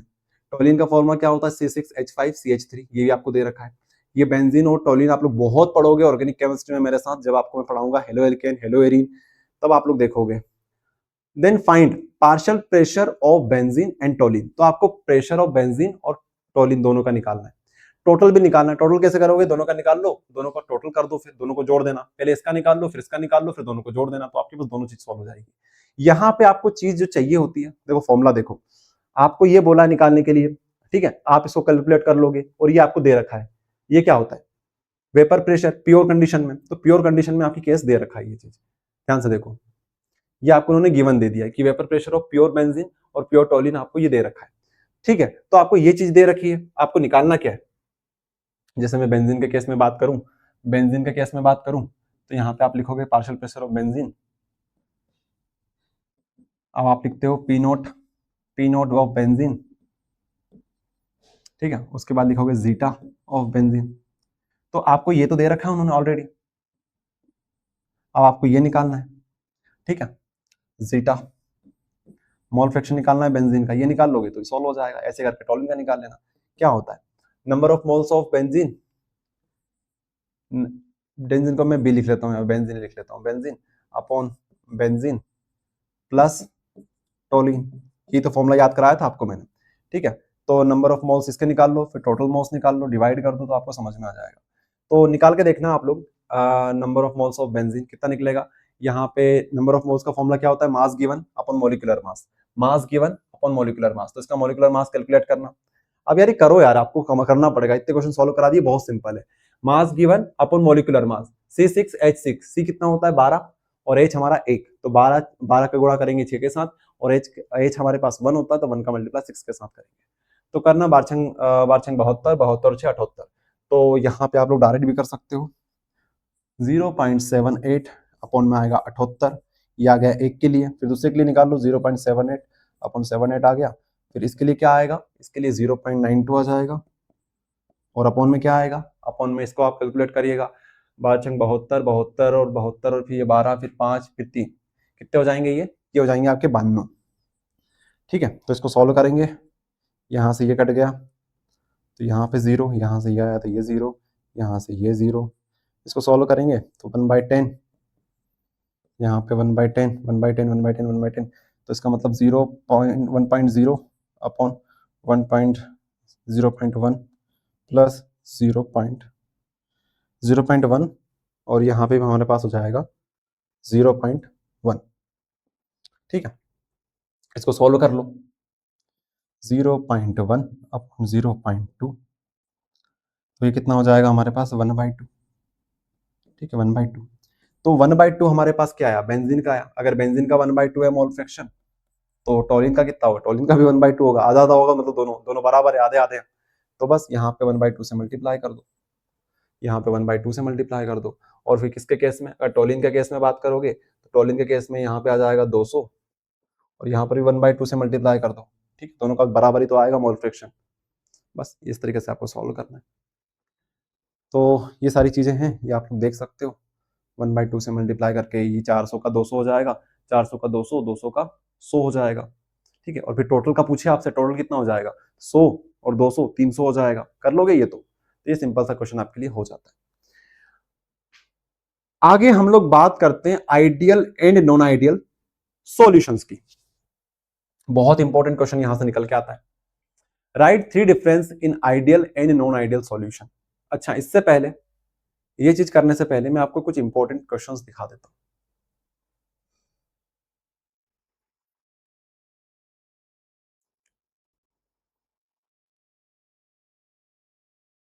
आप लोग important questions MP board education YouTube channel पे तो देख ही पाओगे, साथ में आप लोग एड्यूस्टेट ऐप पर डाउनलोड कर सकते हो।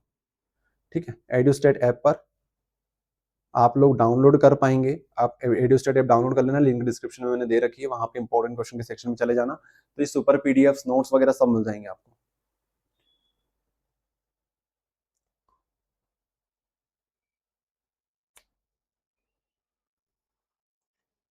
देखो, हमने जितने भी क्वेश्चंस किए हैं वो यहाँ पे आपको मिल जाएंगे, डेफिनेशन वाले इतने क्वेश्चन पूछे जाते हैं एग्जाम में आपसे। ठीक है, उसके बाद आपसे और क्या चीजें पूछी जाएगी, उसके बाद आपसे राउल्ट्स का नियम पूछा जाएगा, ये आपको याद करना है। राउल्ट्स का नियम ऑलरेडी आ रखा है, त्रैमासिक में आ रखा है, प्री बोर्ड में आ रखा है, सैंपल पेपर में आ रखा है। ठीक है, अब आइडियल और नॉन आइडियल सॉल्यूशन पढ़ेंगे। तो मैं आपको यही बता देता हूँ आइडियल नॉन आइडियल सॉल्यूशन क्या होते हैं। देखिए भैया, अभी हमने पढ़ा राउल्ट्स का नियम, तो राउल्ट्स का नियम, जो भी सॉल्यूशन राउल्ट्स का नियम फॉलो करते हैं, नियम का पालन करते हैं, वो आते हैं सब आइडियल सॉल्यूशन के अंदर। कि भैया हम आदर्श सॉल्यूशन है, आदर्श विलयन है हम, और ये अनादर्श है। आदर्श बोले तो जो बिल्कुल आदर्श बच्चा होता है ना, बिल्कुल सीधा साधा भोला भाला, किसी भी गलत एक्टिविटी में नहीं होना, कुछ भी नहीं होना, ऐसा वैसा कुछ भी नहीं करना, आदर्श के नियम मतलब आदर्श पालन करना। तो ओबे राउल्ट्स लो, अगर राउल्ट्स का नियम पालन करता है भैया तो ये हमारे आइडियल सॉल्यूशन है। अगर राउल्ट्स का नियम का पालन नहीं होता है तो वो सॉल्यूशन हमारे क्या होंगे, नॉन आइडियल सॉल्यूशन होंगे। देख सकते हो यहाँ पे P A is equals to P naught है जीटा है, P B is equals to P naught B zeta B, लेकिन यहाँ पे इक्वल्स नहीं है। अब आइडियल सॉल्यूशन आइडियल ही होते हैं, रियल में नहीं होते हैं। To be really honest, ideal ideal ही होते हैं। जैसे बोलते हैं ना कि आदर्श बच्चा जो बिल्कुल मस्ती ना करता हो, स्कूल में 100% अटेंडेंस हो उसकी, हमेशा टॉप भी करता हो, हर चीज में अपना आदर्श प्रस्तुत करता हो, तो ऐसा रियल में नहीं होता है यार, रियल में नहीं होता है। आइडियल कुछ भी नहीं है, सब कुछ नॉन आइडियल है। तो यहां पे कहा जाता है कि आइडियल सॉल्यूशन में जब जब हम दो दो टाइप के कंपोनेंट को मिलाएंगे तो जितना मास, जितना वॉल्यूम पहले था उतना ही वॉल्यूम बाद में रहेगा, मतलब कोई चेंज नहीं होगा। ऐसा नहीं होता है। आप लोग देखते हो ना भैया कि दो सॉल्यूशन को मिलाओगे तो कुछ एनर्जीज का एक्सचेंज होगा, ठीक है, हीट एनर्जी एब्जॉर्ब होगी या रिलीज होगी, तो यहाँ पे बोलते हैं भैया कोई भी चेंज नहीं होगा। मतलब जो डिफरेंस आएगा एनर्जी का, जो डिफरेंस होता है, डिफरेंस जीरो डिफरेंस आएगा, नो डिफरेंस। वही वॉल्यूम में भी कोई चेंज नहीं आएगा, ठीक है। अगर दो को मिक्स करोगे तो कोई वॉल्यूम में चेंज नहीं आएगा, लेकिन रियलिटी में ऐसा नहीं होता, वॉल्यूम में चेंज आता है, एनर्जी में चेंज आता है। तो इस तरीके से हम लोग बात करते हैं, ठीक है। यहीं पर एक और क्वेश्चन आता है पॉजिटिव और नेगेटिव डेविएशन का। अब ये भी मैं समझाऊंगा आपको, बहुत सिंपल है, लेकिन पहले आप लोग ये समझ लो, ठीक है। यहाँ पे ना तो एनर्जी में चेंज आता है ना वॉल्यूम में चेंज आता है, बस एग्जाम में ऐसा कैसा लिख के आ जाना, पूरे में से पूरे नंबर आपको मिल जाएंगे, बहुत सिंपल है, ज्यादा माथापच्ची करने की जरूरत ही नहीं है। अब मैं आपको समझाऊंगा ये कि भैया नॉन आइडियल क्यों बोला गया, आइडियल क्यों बोला गया, इसके ऊपर हम लोग आएंगे, जो कि हमारा अगला टॉपिक यही है, नॉन आइडियल सॉल्यूशन। आइडियल तो समझ में आ गया भैया कि जो राउल्स को नियम का पालन करे वो आइडियल सॉल्यूशन है, लेकिन रियल में, वास्तविकता में आइडियल नॉन आइडियल सॉल्यूशन तो कोई नहीं होते, नॉन आइडियल सॉल्यूशन ही हम लोग पढ़ते हैं। तो नॉन आइडियल सॉल्यूशन का केस क्या है समझो। Do not follow Raoult's law, ये राउल्स के नियम का पालन नहीं करते, पहली बात तो ये। इसका मतलब है, इसका मतलब क्या हुआ, इसका मतलब ये हुआ कि आप लोग ये समझो, हमारे पास एक सॉल्यूशन है, सॉल्यूशन इसका मतलब है हमारे पास ए भी होगा साथ में बी भी होगा। अब ए और बी दोनों हैं, आपने राउल्स का नियम लगाया, राउल्स का नियम लगाया और यहां पे आपने वेपर प्रेशर निकाला, वेपर प्रेशर ऑफ ए निकाला, वेपर प्रेशर को हम ऐसे लिखेंगे, वेपर प्रेशर ऑफ ए निकाला और वेपर प्रेशर ऑफ बी निकाला, ठीक है। यहां पे ये निकाला, यहां पे ये लिया, किसके मदद से, राउल्स के नियम की मदद से। एक काम और किया आपने, आपने एक्सपेरिमेंट किया, आपने खुद से एक्सपेरिमेंट किया, आपने खुद से एक्सपेरिमेंट किया, या फिर आप लोग बोल सकते हो आपने खुद ने ऑब्जर्व किया। ये हो गया आपकी थ्योरी, थ्योरेटिकल, जो आपने कॉपी पेन लेके बैठे, कैलकुलेट करने बैठे, कैलकुलेट करने पे आपने राउल्स का नियम लगाया। आपने सोचा यार ये तो नियम के हिसाब से हो गया, लेकिन मैं खुद से तो कैलकुलेट करके देखी, खुद से भी आपने कैलकुलेट करके देखा। जैसे अपने एग्जांपल लेते हैं, मान लो आपके पास पैसे हैं, आपको किसी ने बोल दिया कि भैया ये 20 रुपए के आपके पास 40 गड्डी है, और 30 रुपए आपके पास है 10-10 के, जिसमें 10 रुपए हैं और साथ में 5 रुपए हैं, और कुछ आपके पास 2 रुपए हैं, ऐसे करके आपके पास 30 रुपए, ऐसे करके पूरा आपको सिनेरियो दे दिया। तो आपने कैलकुलेटर लेके बैठे, कैलकुलेट करने लग गए कि इसका इससे मल्टीप्लाई कर देते हैं, इसका इससे मल्टीप्लाई कर देते हैं, ऐसे करके आपने कैलकुलेशन लगाई। तो ये हो गया आपका थ्योरेटिकल पार्ट। फिर आपने सोचा एक बार खुद से गिन के देख लेते हैं, तो आपने जितने भी नोट रखे हुए थे आपके सामने खुद से चेक करे, खुद से चेक किया कि भैया कैलकुलेशन तो गलत नहीं हो रही है, वास्तविकता में कैलकुलेशन गलत नहीं होगी, क्योंकि यहाँ पे चीज अलग है, वो मैथ्स है, लेकिन यहाँ पे केमिस्ट्री है, केमिस्ट्री में नियम चलते हैं। तो राउल्स का नियम जो है वो यहाँ पे गलत हो जाता है, गलत साबित हो जाता है। समझने की कोशिश करना, राउल्स का नियम सिर्फ और सिर्फ आइडियल सॉल्यूशन के ऊपर लगता है, नॉन आइडियल के ऊपर नहीं लगता है। राउल्स का लॉ, राउल्स लॉ, तो हुआ क्या, आपने यहाँ पे वेपर प्रेशर निकाला ए का और वेपर प्रेशर निकाला यहाँ पे एक्सपेरिमेंट के द्वारा, तो यहाँ पे बराबर नहीं आया वेपर प्रेशर, वेपर प्रेशर यहाँ पे बराबर नहीं आया। हमारा जो वेपर प्रेशर है या तो कम आएगा या ज्यादा आएगा। लेट सपोज यहाँ पे आपके पास 8 एटीएम बार का प्रेशर आया, और यहाँ पे आपने जब एक्सपेरिमेंट किया तो आपके पास 10 एटीएम बार का प्रेशर आया। मतलब आपने बोला यार हमने कैलकुलेट किया तो यहाँ पे अलग आ रहा है, यहाँ पे अलग आ रहा है, क्या हो रहा है। तो ये यही चीज हो रही है कि भैया ये नॉन आइडियल सॉल्यूशन है, राउल्स का नियम सिर्फ आइडियल सॉल्यूशन के ऊपर लगता है। तो बोला यही जा रहा है कि इक्वल नहीं आएगा। अब आपने देखा कि पहले हमारे पास ए ए बी बी और यहाँ पे ए बी हो गया, मिक्स कर दिया आपने।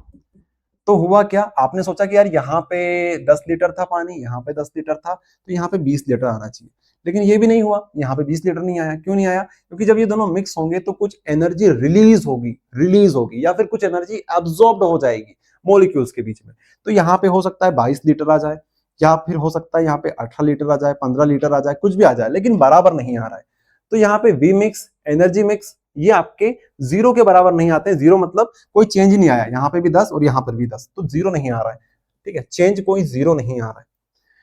फोर्स ऑफ अट्रैक्शन, यहाँ पे ए और बी का जो फोर्स ऑफ अट्रैक्शन था, यहाँ पे ए था, यहाँ पे बी थे, यहाँ पे ए भी था। फोर्स ऑफ अट्रैक्शन भी आगे पीछे हो रहा था, बराबर नहीं आ रहा था, इंटरेक्शन जिसको लोग बोलते हैं।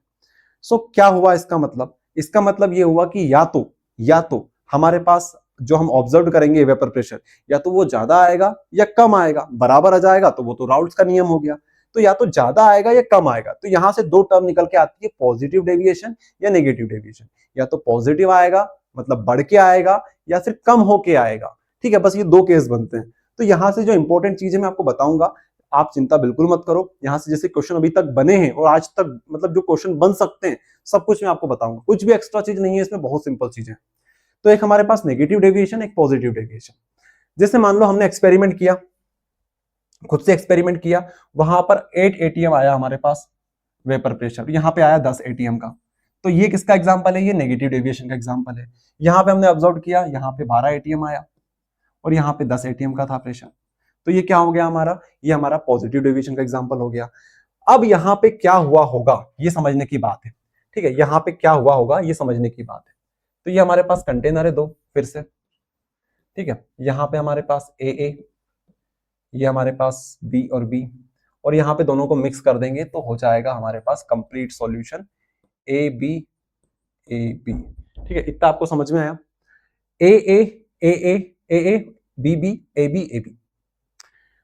यहां पे जो फोर्स ऑफ अट्रैक्शन था ये ए के बीच में था, यहाँ पे बी बी के बीच में था, लेकिन यहाँ पे जब इनको मिक्स किया होगा हमने तो ये ए बी और ए बी के बीच में फोर्स ऑफ अट्रैक्शन या फिर हम लोग इंटरेक्शन बोल सकते हैं वो लग रहा होगा। तो अगर हमारे पास यहाँ पे हमने जब ऑब्जर्व किया तो 8 एटीएम आया, मतलब कम हो गया। कम कैसे हुआ होगा? कम इसलिए हो गया होगा क्योंकि यहाँ पे और यहाँ पे इंटरेक्शन ज्यादा था, लेकिन जैसे इन दोनों को मिलाया तो ए और बी दोनों आपस में बहुत अच्छी तरीके से इंटरेक्ट कर गए, बहुत अच्छी तरीके से इंटरेक्ट कर गए। इस वजह से इंटरेक्शन किसका ज्यादा होगा? ए बी का इंटरेक्शन और अच्छे से हो गया, वॉल्यूम कम हो गया, वॉल्यूम कम हो गया, डेल्टा एच मिक्स नेगेटिव हो गया। डेल्टा एच मिक्स नेगेटिव का मतलब है हीट रिलीज हो गई, जितनी रिलीज थी वो रिलीज हो गई, हीट रिलीज हो गई। डेल्टा एच मिक्स का मतलब होता है हीट रिलीज हो जाना। तो हीट रिलीज हो गई, वॉल्यूम कम हो गया, इंटरेक्शन अच्छा हो गया। इस वजह से हमारे पास जो एक्सपेरिमेंट के द्वारा वेपर प्रेशर आया वो कम आया। लेकिन यहां पे बात करें तो यहाँ पे उल्टा हो गया, यहाँ पे हीट ऑब्जर्व हो गई, यहाँ पे रिलीज हुई थी, यहाँ पे क्या हो जाएगी हमारे पास? ऑब्जर्व हो जाएगी। तो ऑब्जर्व होने पर क्या होगा भैया? यहाँ पे इंटरेक्शन अच्छा नहीं हुआ, दूर दूर रहेंगे, दूर दूर रहेंगे तो वॉल्यूम यहाँ पे बढ़ जाएगा, वॉल्यूम बढ़ जाएगा। वॉल्यूम बढ़ने की वजह से यहाँ पे हमारे पास जो वेपर प्रेशर होगा वो ज्यादा आएगा। ठीक है, बस यही टर्म्स हैं, इनको आप लोग सिंपल भाषा में जो आप समझ सकते हो वो यहां से समझ सकते हो। ये सब तो अपनी माथा पच्ची हो गई, लेकिन सिंपल भाषा में बात करें तो आप इस तरीके से समझ सकते हो। जो क्वेश्चन आपसे पूछा जाएगा difference between positive and negative deviation का, तो आप लोग इस तरीके से समझोगे। ठीक है, सबसे पहले लिख दोगे नेचर ऑफ इंटरमोलिकुलर फोर्स। तो यहाँ पे पॉजिटिव में क्या हुआ होगा? पॉजिटिव तब आया होगा जब A B intermolecular force are weaker than A या फिर बी इंटरमोलिकुलर फोर्स। ऐसे करके यहाँ पे लिख दोगे, इसका उल्टा कर दोगे तो पॉजिटिव आया होगा, इसका मतलब वेपर प्रेशर जो होगा, वेपर प्रेशर एक्सपेक्टेड से ज्यादा आया होगा। राउल्ट्स लॉ से जो आपने एक्सपेक्ट किया था 10 का, 10 की जगह पे 12 आया होगा।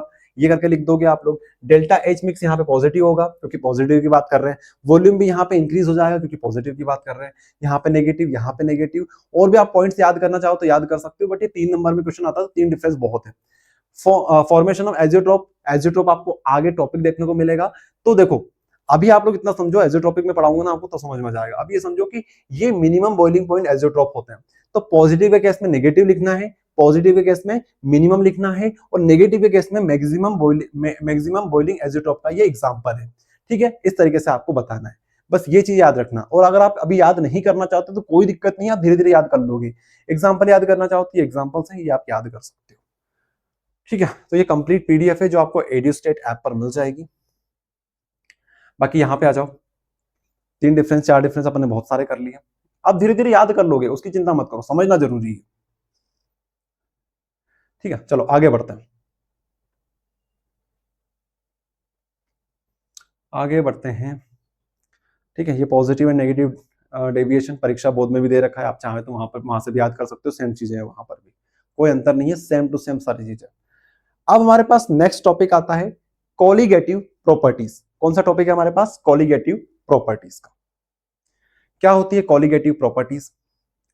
Those properties of dilute solution which depend only on number of solute particles. Solute के पार्टिकल्स पे डिपेंड करने वाली प्रॉपर्टीज को, सॉल्यूट के पार्टिकल्स पे डिपेंड करने वाली प्रॉपर्टीज को, ये वर्ड बहुत इंपॉर्टेंट है, सॉल्यूट के पार्टिकल्स के नंबर्स पर डिपेंड करने वाली प्रॉपर्टीज को हम बोलते हैं कोलिगेटिव प्रॉपर्टी। ना कि नेचर पे डिपेंड करेंगे, ना कि सॉल्यूट के पार्टिकल के नेचर पे डिपेंड करें। जैसे नमक है आपके पास, नमक के कितने पार्टिकल्स आपके पास है उस पर डिपेंड करेगी। नंबर के कितने पार्टिकल्स, नंबर्स कितने हैं नमक के, उस पर डिपेंड करेगी। ना कि नमक कौन सी कंपनी का है, इस पर डिपेंड नहीं करेगी। नमक कौन सी कंपनी का है, किस नेचर का है, उस पर डिपेंड ना करते हुए नंबर ऑफ सॉल्यूट पार्टिकल्स पे डिपेंड करेगी। आगे बात समझ में सिर्फ यही है। कोलिगेटिव प्रॉपर्टीज का नाम सुनते ही आपके पास नंबर आना चाहिए, नंबर, नंबर, और किसका नंबर, नंबर आना चाहिए सॉल्यूट पार्टिकल्स का। ठीक है, चलो अब हमारे पास चार प्रकार की कोलिगेटिव प्रॉपर्टीज होती है, चारों की चारों इंपॉर्टेंट है। Relative lowering in vapour pressure, elevation in boiling point, depression in freezing point, osmotic pressure. भाई साहब चार प्रॉपर्टीज कैसे याद करेंगे, हो जाएगी याद। ठीक है, मैं हूं आपके पास, हो जाएगी सारी चीजें याद। अब आपने जो मेहनत करी है उसका फल आपको मिलेगा। आपने अभी राउल्ट्स का नियम पढ़ा था, राउल्ट्स का नियम फिर से आएगा, क्योंकि ये relative lowering in vapour pressure जो है ये आपको तब समझ में आएगा जब आपको राउल्ट्स का नियम समझ में आ गया होगा। तो हमने देखा था P is directly proportional to zeta A, जहां पे हमने प्रोपोर्शनलिटी का साइन हटाया था और यहाँ पे के आ गया था। तो पी इज इक्वल्स टू के जीटा ए, फिर हमने के फाइंड किया था। के फाइंड करने पे हमारे पास फाइनल एक्सप्रेशन जो आए थे वो कुछ इस प्रकार का आया था एक्सप्रेशन हमारे पास, P A equals to P naught A zeta A, ये हमारे पास फाइनल एक्सप्रेशन आया था। अगर थोड़ा सा इसको और आगे हम लोग स्ट्रेच मार्क करें तो क्या होगा, यहाँ पे जीटा ए की जगह पे मैं लिख सकता हूँ 1 माइनस जीटा बी, कोई अंतर नहीं है। मैं जीटा बी के फॉर्म में इसको लिखना चाहता हूँ क्योंकि सॉल्यूट के फॉर्म में मैं लाना चाहता हूँ। तो यहाँ पे आ गया 1 माइनस जीटा बी, जीटा ए की जगह पे मैं लिख सकता हूँ 1 माइनस जीटा बी। इसका मल्टीप्लाई इससे किया, इसका मल्टीप्लाई इससे किया, यहाँ पे ये आ गया। अब मैं क्या करूंगा, ये जो टर्म है इसको मैं इधर ले जाता हूं, इसको इधर ले आता हूं। ठीक है, ए को मैंने एक साइड लेके आ गया, ए और ए को मैंने एक साइड लेके आ गया। तो यहां से मैंने जीटा बी को छोड़ा यहां पे, और जितने भी ए थे मेरे पास उनको सबको एक जगह पे लेके आ गया। तो ये मेरे पास एक जगह पे सारी चीजें आ गई। तो इसको जरा ध्यान से देखोगे तो ये किस तरीके से आपको दिख रहा है, बस यही खेल है। P naught A minus P A upon में P naught A, P naught A minus P A upon में P naught A minus P upon में P naught A. Relative lowering, relative जो वर्ड है ना यहाँ पे, ये वर्ड इंपॉर्टेंट है।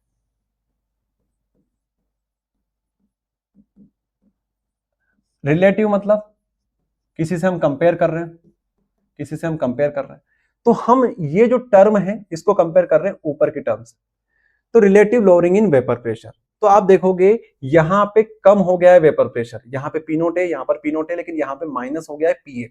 मतलब इसको देख के आप क्या समझ रहे हो, यहाँ पे कमी हो गई है। किसी चीज में से किसी चीज को माइनस कर देना, उसका मतलब यही तो होता है कि उसको कम कर देना। किसके कंपेयर में कर रहे हैं वो इंपॉर्टेंट है, तो इसलिए मैं वर्ड यूज किया रिलेटिव। तो relative lowering in vapour pressure, RLVP is equal to the number, the mole fraction of the solute. और ये किसके बराबर आता है हमारे पास, जीटा बी के, मोल फ्रैक्शन ऑफ सोल्यूट के बराबर आता है। ठीक है, अब यहां तक हमारा टॉपिक होता है फिनिश। लेकिन एक और चीज है जो आपको आगे काम देगी, जो कि आपके न्यूमेरिकल्स में बहुत यूज आएगी। न्यूमेरिकल जब हम लोग करेंगे तो वो फॉर्मूला यूज आएगा। अब होता क्या है, होता यह है कि हम लोग जानते हैं जीटा बी जो होता है वो होता है number of N A upon में N A plus N B. यहाँ पे छोटा सा करेक्शन आएगा, यहाँ पे बी आएगा। ठीक है, जीटा बी का फॉर्मूला यही तो होता है, जीटा बी यही तो होता है, एन बी अपॉन में total N A plus N B. अच्छा अच्छा अच्छा अच्छा अच्छा अच्छा, अब आप लोग जानते हैं नंबर ऑफ मोल्स कैसे निकालते हैं। जैसे एन ए की बात करें तो हम बोलते हैं मास गिवन अपॉन में मोलिकुलर मास। ये फॉर्मूला हमने याद किया अभी तक, molecular mass, molecular mass, mass given upon molecular mass. अब यहाँ पे एक टर्म याद रखना जो मैं यूज करने वाला हूँ, मास गिवन को मैं लिख सकता हूँ डब्ल्यू, डब्ल्यू मतलब वेट या मास, और मोलिकुलर मास को मैं एम लिख सकता हूँ, एम। अब ए की बात करें तो यहाँ पे ए आ जाएगा, यहाँ पे क्या आ जाएगा, यहाँ पर भी ए आ जाएगा। तो यहाँ पे आप देखेंगे कि यहाँ पे ए, यहाँ पे ए। ठीक है, ये ए की बात हो गई, लेकिन यहाँ पे ये बी है ना, तो यहाँ पे बी लिख देना। तो बी के केस में बी बना दो, यहाँ पे बी और यहाँ पर बी। ठीक, तो W B upon M B, फिर इसकी जगह पे क्या आ जाएगा, W A upon M A. यहाँ पे क्या आ जाएगा, W B upon M A. ठीक है, W B upon M B. ठीक है, इस तरीके से आप लोग समझेंगे, W B upon M B, W A upon M A, फिर यहाँ पे क्या जाएगा, W B upon M B. इस तरीके से आप लोग इनको कन्वर्ट कर सकते हो नॉर्मल वेट मॉलिक्यूलर फॉर्म में। ठीक है, ठीक है, ठीक है। ये चीज तो हम करते ही है ना, नॉर्मली करते हैं, जब भी क्वेश्चन सॉल्व करते हैं तब ये चीज करते हैं। अब यहां से क्या समझ में आया, यहां से क्या समझ में आया? यहां से हमें समझने वाली बात यह है कि जो अभी हमने देखा ये चीज हमने जो देखी, इसको जरा ध्यान से देखना। समझ में आ रहा है मैं क्या बताना चाह रहा हूं? W B upon M B, W A upon M A, और यहाँ पे छोटा सा करेक्शन कर लेना, यहाँ पर भी बी आएगा। अगर मैं बोलूं एक कंटेनर है हमारे पास, कंटेनर में मेरे पास नमक है और साथ में पानी है। नमक है मेरे पास और साथ में बहुत सारा पानी है, बहुत सारा, और ऊपर से और पानी मैंने डाल दिया, और पानी डाल दिया, मतलब पानी पानी एक तरीके से, नमक तो थोड़ा सा है, तो उस केस को बोला जाता है डाइल्यूट केस। ठीक है, अगर आप लोग डाइल्यूशन कर दोगे, बहुत सारा पानी डाल दोगे, तो ऐसे केस में बोल सकते हैं नमक नाम मात्र का है, मतलब नमक को हम लोग नेग्लेक्ट कर सकते हैं। तो हम लोग जानते हैं, आप लोग सिंपल सी भाषा में बात करें तो आपने मैथ्स पढ़ा होगा, मैथ्स में हम बोलते हैं ना कि अगर मेरे पास यहां पर 1 है, साथ में मेरे पास 1,00,000 है, कितना ही मान लो, और यहां पे सिर्फ वापस से 1 आ गया, तो आप लोग इसका आंसर कैसे लेके आओगे? क्या ये चीज इसके बराबर नहीं है? क्या 1 लेख कर दो, कितने जीरो लगाए मैंने, 1 2 3 4 5 6, तो 10⁻6 कर सकते हो, या फिर 3 जीरो लगा दो। ये और ये बराबर ही है क्या? तो आप बोलोगे हाँ बराबर ही है, क्या अंतर है? तो इसको मैं नेग्लेक्ट कर सकता हूँ क्या? भैया आप तो फिर इसको भी नेग्लेक्ट कर सकते हो। नहीं, इसको नेग्लेक्ट नहीं कर सकते, इसके यहाँ पे जीरो रखेंगे तो इन्फिनिटी आ जाएगा, तो हम इसको नेग्लेक्ट कर सकते हैं। वही चीज है, हम लोग किसको नेग्लेक्ट कर सकते हैं? हम लोग नमक के पार्टिकल्स, मतलब नमक को हम लोग नेग्लेक्ट कर सकते हैं, नमक के मोल्स को नेग्लेक्ट कर सकते हैं। कहां पर? यहां पर, यहां पर, यहां पे बी लगा लेना है ना, तो इसको हम नेग्लेक्ट करेंगे, इसको नहीं करेंगे। तो अगर इसको नेग्लेक्ट कर रहे हैं, इसका मतलब इसको हम लोग काट सकते हैं, इसका कोई यूज नहीं है, तो सिर्फ ये चीज बचेगी हमारे पास। ठीक है, ये चीज हमारे पास बचेगी। अब इसको सही कर लो, डब्ल्यू बी अपॉन में जाएगा एम बी, डब्ल्यू ए, और ये एम ए जो है वो ऊपर चला जाएगा, एम ए ऊपर चला जाएगा, तो ये हमारे पास कोई एक्सप्रेशन आएगा। तो जीटा बी जो हमारे पास आएगा वो कुछ इस प्रकार से आएगा। ठीक है, इस प्रकार से हमारे पास जीटा बी आ जाएगा, ये हमारे पास जीटा बी आ गया। ठीक है, यहां पर भी आप चाहें तो छोड़ सकते हैं। अब आप चाहेंगे, अगर आपसे बोल दिया जाता है क्वेश्चन में कि आप तो एक काम करो, मोलिकुलर मास के फॉर्म में लिखो, एमबी के फॉर्म में लिखो, ऐसा क्वेश्चन में आपसे बोले तब करना है। आपको बोले कि एमबी के फॉर्म में लिखो, एमबी के फॉर्म में, तो बोलोगे ये चीज उठा के यहाँ पे पुट कर दो, ये चीज उठा के यहाँ पे पुट कर दो, ये चीज तो आपके पास ऑलरेडी है। ये जैसे ही आप लोग पुट करोगे, जरा ध्यान से देखो, ये चीज है, इसके इक्वल में मैंने ये चीज रख दी, दोनों को रख दिया, अब बस इधर का उधर करना है चीजों को, और कुछ भी नहीं, खत्म कहानी। आपने बोला कि ये एमबी चाहिए ना आपको, ठीक है, आप एमबी को यहां ले लो, बाकी जितनी भी चीजें ये हमें यहां पे दे दो, बात खत्म। बस इसी को आप लोग ऊपर नीचे करोगे, खुद से करके देखना, बहुत ईजी है, कोई दिक्कत वाली बात नहीं है। तो आप कुछ इस प्रकार का एक्सप्रेशन लेके आ जाओगे। मतलब समझने वाली चीज सिर्फ यहां पर थी, और उसके बाद जो हमने नेग्लेक्ट किया उसको समझना है, बाकी कुछ भी नहीं है।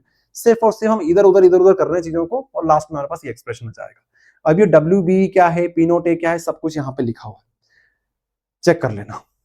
ओके, समझ में आया? नहीं समझ में आया तो एक बार रिपीट कर लो, कोई दिक्कत वाली बात नहीं है। और हाँ, एक और चीज, ये सारे के सारे जो इंपॉर्टेंट क्वेश्चंस हैं ये मैंने सॉल्व करा रखे हैं हैकर सीरीज के अंदर। हैकर सीरीज यूट्यूब पर भी अवेलेबल है, साथ में कोर्स के अंदर भी अवेलेबल है। कंप्लीट इंपॉर्टेंट क्वेश्चन ही क्वेश्चन, वहां पे वन शॉट नहीं है, वहां पे सिर्फ क्वेश्चन है, तो क्वेश्चन भी मैंने अलग से सॉल्व करा रखे। ठीक है, तो कहां गया हमारा क्वेश्चन? ये वाला क्वेश्चन इस प्रकार से पूछ लेते हैं कभी कभी, explain Raoult's law. Raoult's law बताइए, how can the molecular mass of a non volatile solute can be determined with the help of it. तो आपको पूरी प्रोसेस करनी पड़ेगी, ये जो करा था हमने, एमबी तक लेके आए थे, एमबी तक, तो एमबी लेके आना है आपको फिर। तो अभी जो मैंने कराया था ना वो यहाँ पे आएगा, इस तरीके से आपको यहाँ पे लिखना है। तो ये त्रैमासिक में आ रखा है, प्री बोर्ड में आ रखा है, सैंपल पेपर में ऑलरेडी क्वेश्चन आ रखा है। चलिए आगे बढ़े, ये आरएलवीपी हमारा फिनिश हो गया। अगला हमारे पास टॉपिक है एलिवेशन इन बॉइलिंग पॉइंट। क्या होता है elevation in boiling point? Boiling point, elevation in boiling point. कितने मिनट का रिकॉर्डिंग हो गई हमारे पास? Okay, elevation in boiling point.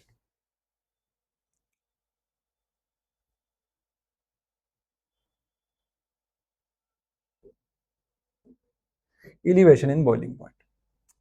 अच्छा, यहां पे कुछ टर्म्स हैं, अगर हम सिंपल भाषा में समझें, किसी चीज को एलिवेट कर देना मतलब बढ़ा देना, किसी चीज में बढ़ावट आ जाना, किसी चीज में बढ़ावट आ जाना, बढ़ जाना किसी चीज का, उसे हम बोलते हैं एलिवेशन। एक होता है डिप्रेशन, एक होता है एलिवेशन। तो एलिवेट हो गया, क्या एलिवेट हो गया? Boiling point. अब आपको बॉइलिंग पॉइंट समझ में आना चाहिए, बॉइलिंग पॉइंट क्या होता है, बॉइलिंग पॉइंट आपको समझ में आना चाहिए। क्या एग्जाम में आपसे बॉइलिंग पॉइंट पूछेंगे? नहीं, कभी भी आपसे बॉइलिंग पॉइंट नहीं पूछा जाएगा। सिंपल भाषा में अगर बात करें तो बॉइलिंग पॉइंट से आप क्या समझते हैं? ऐसा पॉइंट जहां पे हमारा लिक्विड जो होगा, जो लिक्विड होगा वो गैसियस स्टेट में कन्वर्ट होना स्टार्ट कर दे।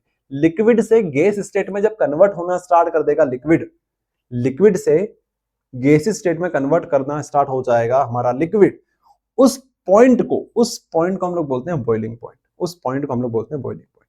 लेकिन अगर आप लोग वेपर प्रेशर के केस में समझना चाहते हो, वेपर प्रेशर के टर्म में आप लोग ये समझना चाहते हो, तो आप कैसे समझ सकते हो? तो बॉइलिंग पॉइंट कुछ नहीं है, टेम्परेचर ही होता है। इट इज द टेम्परेचर, वो टेम्परेचर जिसके ऊपर vapour pressure of solution, solution बोले तो लिक्विड केस में, तो वेपर प्रेशर जो लिक्विड की होगी वो किसके बराबर हो जाए? वो गैसियस कंडीशन में, गैस कहां होती है? एटमॉस्फेयर में गैस होती है। तो जब vapour pressure of solution becomes equals to the atmospheric pressure, तो वेपर प्रेशर एटमॉस्फेरिक प्रेशर के बराबर हो जाए, वही हमारे पास क्या होगा? वही हमारे पास बॉइलिंग पॉइंट होगा। उस पॉइंट ऑफ टेम्परेचर को हम लोग बोलेंगे बॉइलिंग पॉइंट। क्या हमसे कोई पूछने आएगा क्या ये चीज? नहीं पूछने आएगा, लेकिन बस आपके जनरल नॉलेज के लिए बता रहे हैं, एनसीईआरटी में दी हुई चीजें ये। The difference of TB minus T naught B equals to difference of TB is called elevation in boiling point. चलो इसको अब समझते हैं। बहुत सिंपल टॉपिक है, बहुत सिंपल है, कुछ भी इसमें ऐसा नहीं है कि आपको समझ में ना आए। अभी तक जो टॉपिक पढ़े उससे बहुत सिंपल है, समझने की कोशिश करना। आपके पास पानी है, पानी कितने टेम्परेचर पे बॉईल होता है? आप बोलोगे 100 डिग्री सेल्सियस पे भैया ये बॉईल होना स्टार्ट कर देता है। ठीक है, 100 डिग्री सेल्सियस पे हमारा पानी बॉईल होना स्टार्ट कर देता है। ठीक है, 100 डिग्री सेल्सियस। अगर इसमें पानी के साथ साथ नमक डाल दूं, पानी और नमक मिला दूं, तो फिर आप कितने टेम्परेचर पे ये बॉईल होगा? आप बोलोगे भाई नमक के ऊपर डिपेंड कर रहा है कितना नमक आप डाल रहे हो।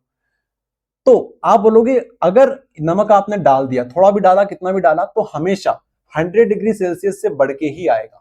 100 डिग्री सेल्सियस से बढ़ के ही आएगा, प्लस में ही आएगा।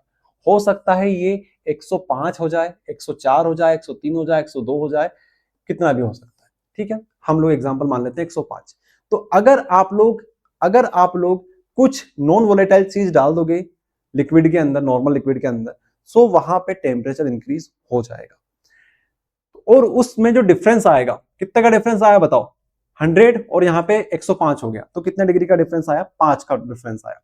तो आप यही बोल रहे हो कि delta TB boiling point, B मतलब बॉइलिंग पॉइंट, ठीक है, बॉइलिंग पॉइंट के लिए हम लोग बी लगाएंगे। तो जो बॉइलिंग पॉइंट आया है नॉर्मल पानी अगर हमारे पास है प्योर कंडीशन में, तो उसको हम लोग टी डॉट नोट लगा देंगे उसके ऊपर। लेकिन अगर नमक मिला दिया उसके अंदर तो प्योर नहीं है। तो यहाँ पे हमारे पास कितना दे रखा है?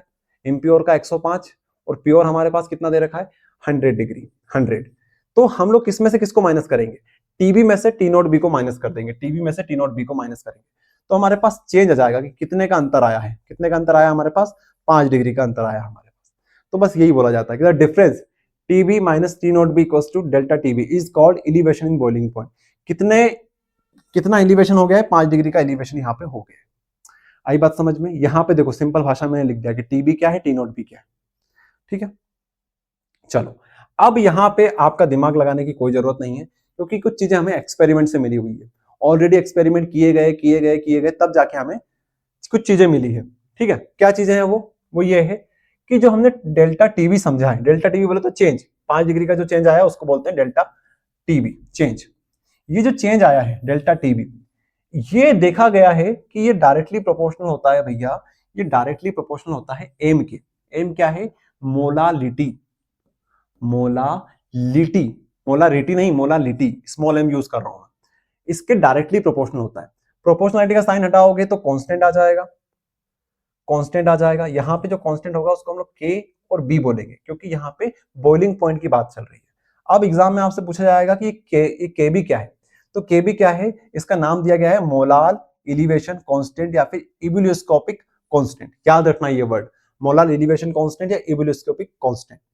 तो ये चीज है। अब आपसे पूछे कि भैया केबी को आप कैसे डिफाइन करोगे? तो आप ये बोलोगे कि ऐसी कंडीशन, अगर केबी को आप डिफाइन करना चाहो तो आप बोल सकते हो केबी किसके बराबर है? ये डेल्टा टीबी के बराबर है। कब बराबर है? जब हमारे पास मोलालिटी कितनी हो जाए? 1 हो जाए। अगर 1 हो जाए, यहाँ पे 1 हो गया, तो 1 इंटू केबी कितना हो जाएगा? डेल्टा टीबी के बराबर हो जाएगा। तो 1 को हम बोलते हैं यूनिटी।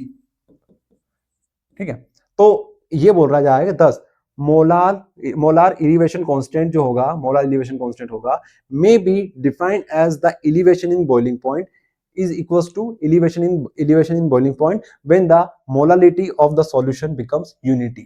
जब ये यूनिटी के बराबर हो जाएगी तब उस केस में हम लोग बोल सकते हैं कि हमारा मोलर एलिवेशन कांस्टेंट किसके बराबर हो चुका है, डेल्टा टीबी के बराबर हो चुका है। अब यही क्वेश्चन आप लोग देख लो, पूछा जा चुका है ऑलरेडी। ये देखो molar depression constant, molar elevation constant, ये डेफिनेशन में आपसे पूछा गया है 2-2 नंबर में। ये देख लो 2016 में, 2018 में, 2016 में, 18 में, एसपी 2024 में पूछा जा चुका है। ठीक है, तो बस यही है। एक बार ये समझ में आ गया तो आपको एलिवेशन समझ में आ गया, आपको डिप्रेशन इन फ्रीजिंग पॉइंट भी समझ में आ जाएगा। तो डिप्रेशन इन फ्रीजिंग पॉइंट क्या होता है उसको हम लोग समझ लेते हैं। तो डिप्रेशन इन फ्रीजिंग पॉइंट, अभी हमने एलिवेशन पढ़ा, अब फ्रीजिंग पॉइंट की बात आती है। तो पानी जो फ्रीज होता है वो कितने डिग्री पे फ्रीज होता है? पानी हमारा नॉर्मल जो पानी होता है, पानी जो होता है भैया वो 0 डिग्री सेल्सियस पे फ्रीज होना स्टार्ट हो जाता है। तो इसको मैं बोल सकता हूं टीएफ। अभी प्योर के केस में तो डेल्टा लगा दे, नोट लगा देंगे। अगर हम बात करें इम्प्योर के केस में कि पानी में आप लोग नमक मिला दोगे, पानी प्लस नमक कर दोगे, तो इस केस में क्या होगा?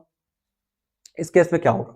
इस केस में यहाँ पे डिप्रेशन आ जाएगा। मतलब पहले जो 0 डिग्री सेल्सियस पे हमारा पानी फ्रीज हो रहा था, अब कितने में फ्रीज होगा? ये होगा -5 डिग्री, 2 डिग्री, 3 डिग्री पे फ्रीज होगा।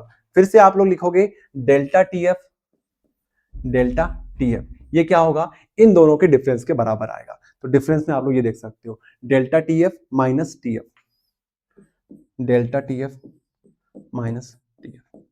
ठीक है, इस तरीके से आप लोग देख सकते हो। चीजें सेम है, एक बार एक चीज समझ में आ गई, दूसरी समझना बहुत आसान है।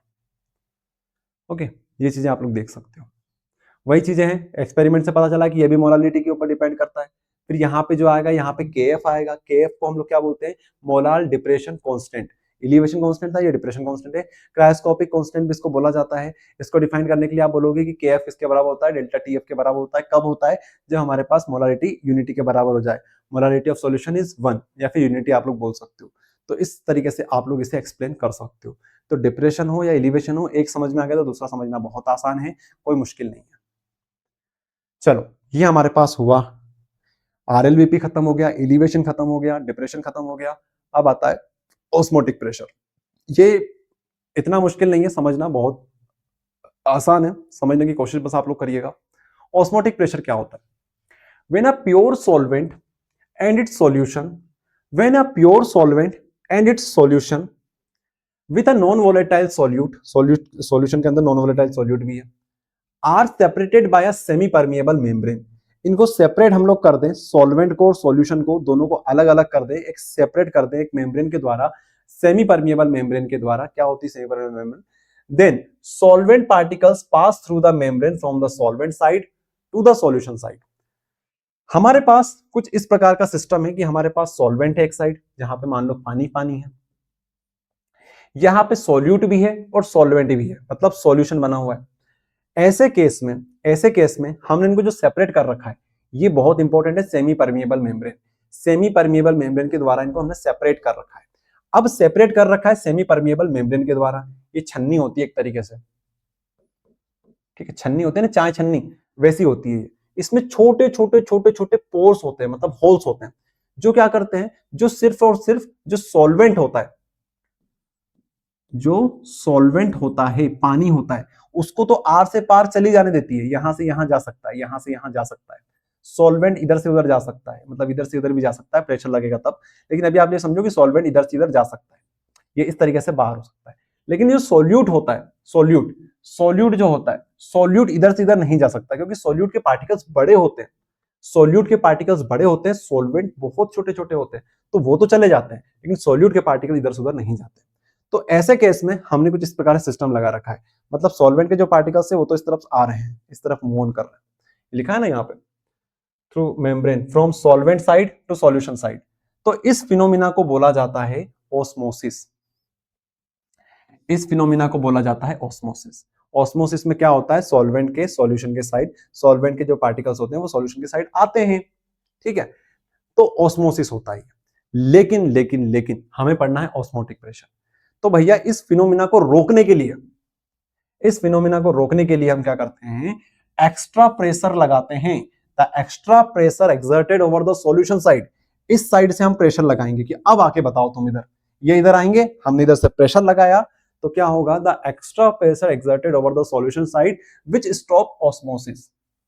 यहां पे ऑस्मोसिस समझा, ऑस्मोसिस को रोकने के लिए जो एक्स्ट्रा प्रेशर लगाया हमने उसे बोलेंगे, उस प्रेशर को बोलेंगे ऑस्मोटिक प्रेशर। ऑस्मोटिक प्रेशर कुछ नहीं है भैया, ऑस्मोसिस जो प्रोसेस है उसको रोकने के लिए जो प्रेशर लगाना पड़ रहा है हमें किस साइड, सॉल्यूशन साइड, उसे बोला जाता है ऑस्मोटिक प्रेशर। ठीक है, एक्सपेरिमेंट से हमने देखा ऑस्मोटिक प्रेशर को हम डिफाइन करते हैं पाई के द्वारा, इस तरीके से हम लोग रिप्रेजेंट करते हैं।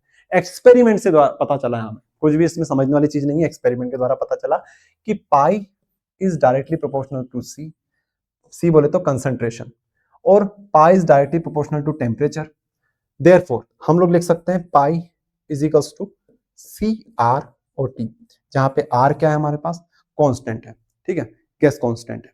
तो इस तरीके से हम लोग एक एक्सप्रेशन बनाते हैं pi is equals to C R T, जहां पे आर हमारे पास क्या है, कांस्टेंट है, गैस कांस्टेंट है।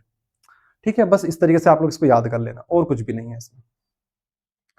एक आती है रिवर्स ऑस्मोसिस, सुना होगा ना, आरओ पानी, आरओ वाला पानी, उसमें क्या होता है, if a pressure higher than the osmotic pressure, अगर ऑस्मोटिक प्रेशर से ज्यादा प्रेशर लगाया जाए,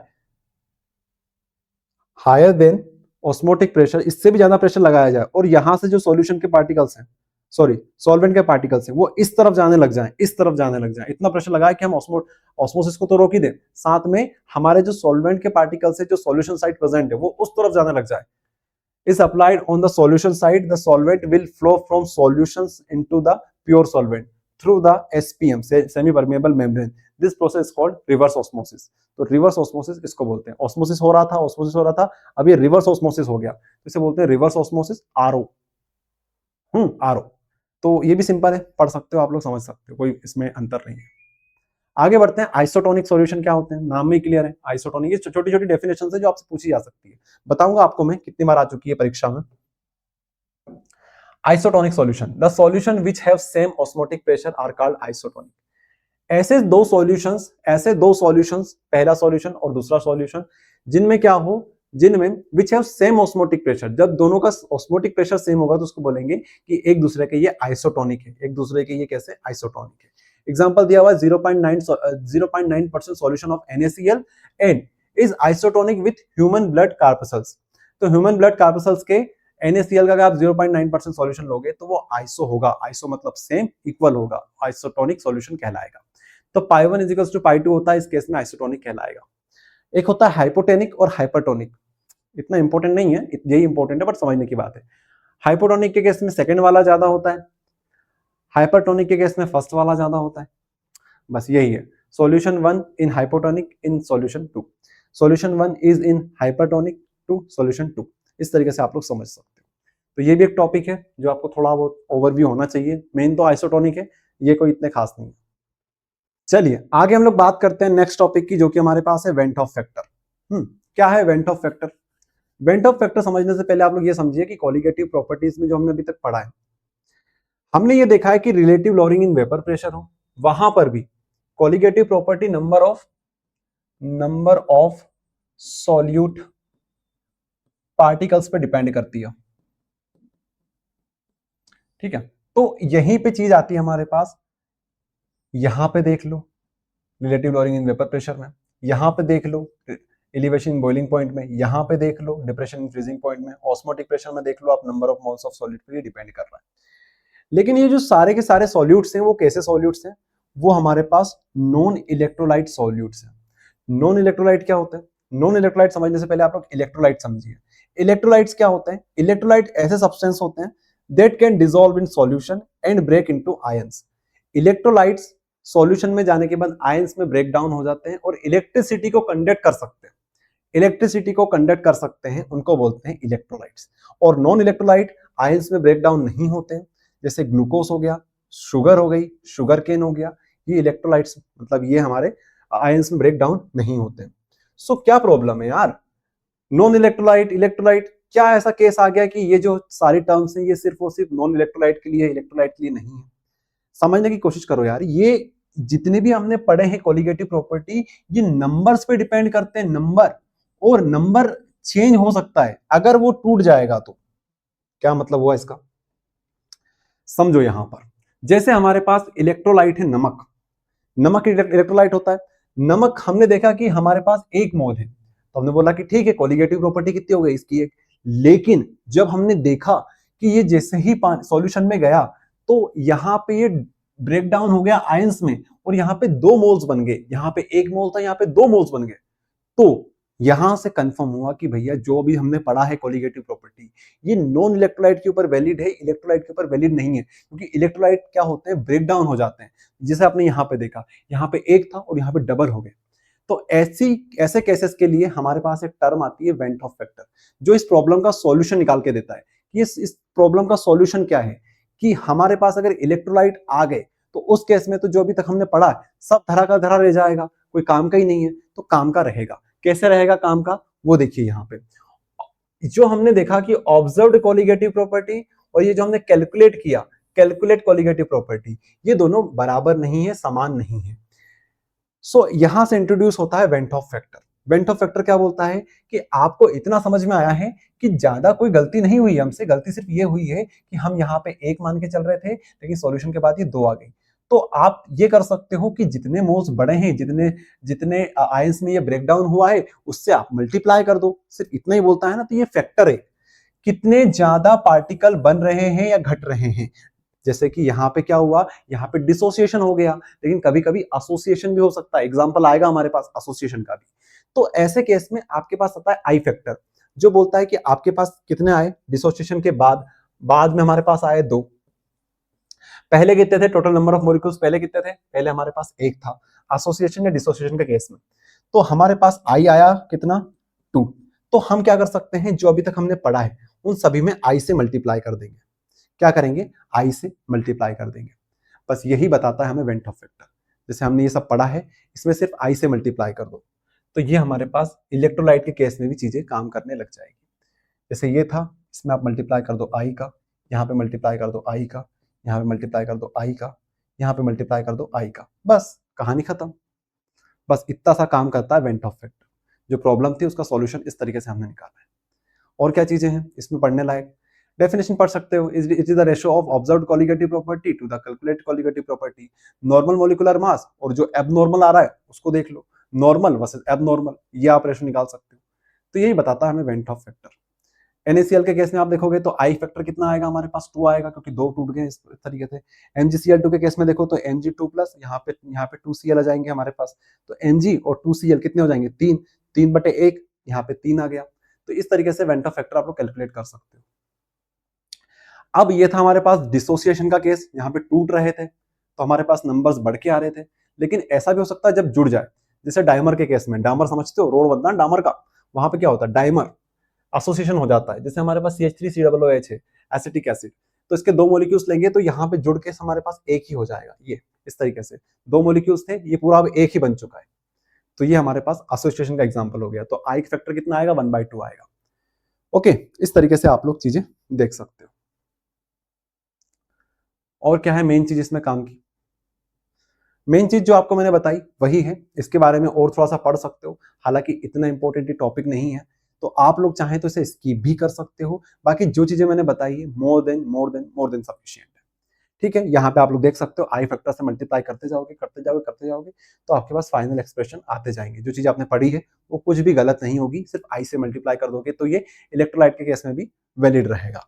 ओके, चलो नेक्स्ट हमारे पास टॉपिक है एजियोट्रॉपिक मिक्सचर। एजियोट्रॉपिक मिक्सचर क्या होता है, एजियोट्रॉपिक मिक्सचर समझने की कोशिश करना, सिंपल डेफिनेशन है। एजियोट्रॉपिक मिक्सचर कुछ नहीं बोलता है, azeotropic mixture is the mixture of liquids, ये 2 लिक्विड का ऐसा मिक्सचर है विच बॉयल एट 1 टेम्परेचर। ऐसे लिक्विड्स जो सेम टेम्परेचर पे, विच बॉयल एट 1 टेम्परेचर, ये दोनों एक ही टेम्परेचर पे क्या होते हैं, बॉयल होते हैं। ठीक है, बॉयल होते हैं without any change in composition, और उनकी कंपोजिशन में कोई चेंज नहीं आता है। इसकी कंपोजिशन में कोई चेंज नहीं आएगा, इसकी कंपोजिशन में कोई चेंज नहीं आएगा, दोनों एक ही टेम्परेचर पे बॉयल होंगे। इसी को बोला जाता है एजियोट्रॉपिक मिक्सचर। ये 2 प्रकार के होते हैं, low boiling point azeotropic mixture और high boiling point azeotropic mixture. Such solution represent positive deviation towards Raoult's law.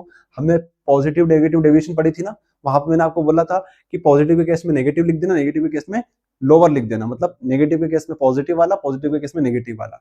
तो ये लो है, लो के केस में आ जाएगा पॉजिटिव पॉजिटिव डेविएशन, और हायर बॉइलिंग पॉइंट के केस में आ जाएगा हमारा नेगेटिव डेविएशन। ठीक है, ये जो एग्जांपल आपने याद किए, यही एग्जांपल आपको वहां पर भी काम आ जाएंगे, पॉजिटिव डेविएशन नेगेटिव डेविएशन में भी। इसको देख लो, पढ़ लो, समझ लो, बस यही है और कुछ नहीं है इसमें। फिर हमारे पास नेक्स्ट आता है सॉल्युबिलिटी। क्या आता है? सॉल्युबिलिटी। सॉल्युबिलिटी की हमारे पास अलग अलग डेफिनेशन है, लेकिन ये वाली पढ़ो, बहुत सिंपल है। It is the maximum solute that can B dissociate it is the maximum solute that can be dissolved in solvent at a given temperature. जैसे मान लो आपके पास पानी है, आपने उसमें शक्कर घोलने की कोशिश करी, शक्कर घुल जाएगी घुल जाएगी घुल जाएगी, आपने शक्कर डालते गए डालते गए डालते गए, एक टाइम ऐसा आएगा जब शक्कर घुलना बंद हो जाएगी, उसी पॉइंट को बोला जाता है solubility. It is the maximum solute, it is the maximum solute that can be dissolved in the solvent at a given temperature. आ रही बात समझ में? मतलब आप किस आखिरी लिमिट, सिचुएशन आ जाता है उस टाइम की, अब इससे ज्यादा आप घोल ही नहीं सकते, तो वो मैक्सिमम लिमिट होती है हमारे पास सॉल्युबिलिटी। इसको आप लोग ऐसे भी समझ सकते हो, अमाउंट ऑफ सॉल्यूट मतलब शक्कर dissolve in a unit volume of particular solvent. एक पर्टिकुलर सॉल्वेंट में आप लोग शक्कर को घोलोगे, अमाउंट ऑफ सॉल्यूट को घोलोगे, okay, to form a saturated solution, जिससे आप क्या बना दो, एक सैचुरेटेड सॉल्यूशन बना दो कि भैया उससे ज्यादा फिर घुल ही नहीं सकता, सैचुरेशन का लिमिट आपने बता दी है। तो सैचुरेशन जब आ जाएगा उस लिमिट को ही हम लोग बोलेंगे eight a given temperature and pressure. ये हमारे पास होती है सॉल्युबिलिटी। यूनिट की बात करें तो सिंपल है, ग्राम पर लीटर, मोल पर लीटर, या फिर जेड मास एक्स मास बोल सकते हो, जीटा मास बोल सकते हो।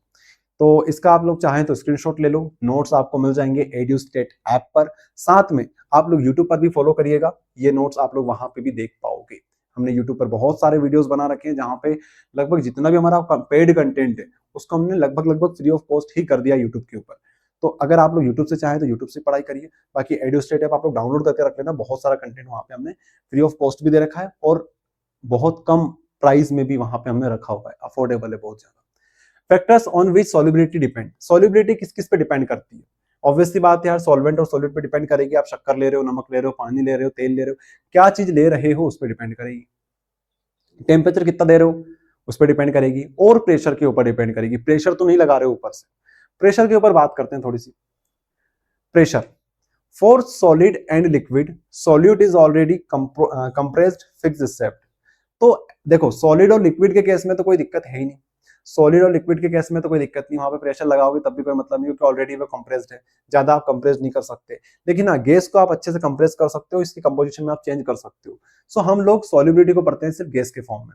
सो यहाँ पे हमारे पास एक नियम आता है जो कि बहुत इंपॉर्टेंट है, जहां से क्वेश्चन बनते हैं, और जो आपने पीछे पढ़ा सॉल्युबिलिटी, वहां से कोई क्वेश्चन नहीं बनते।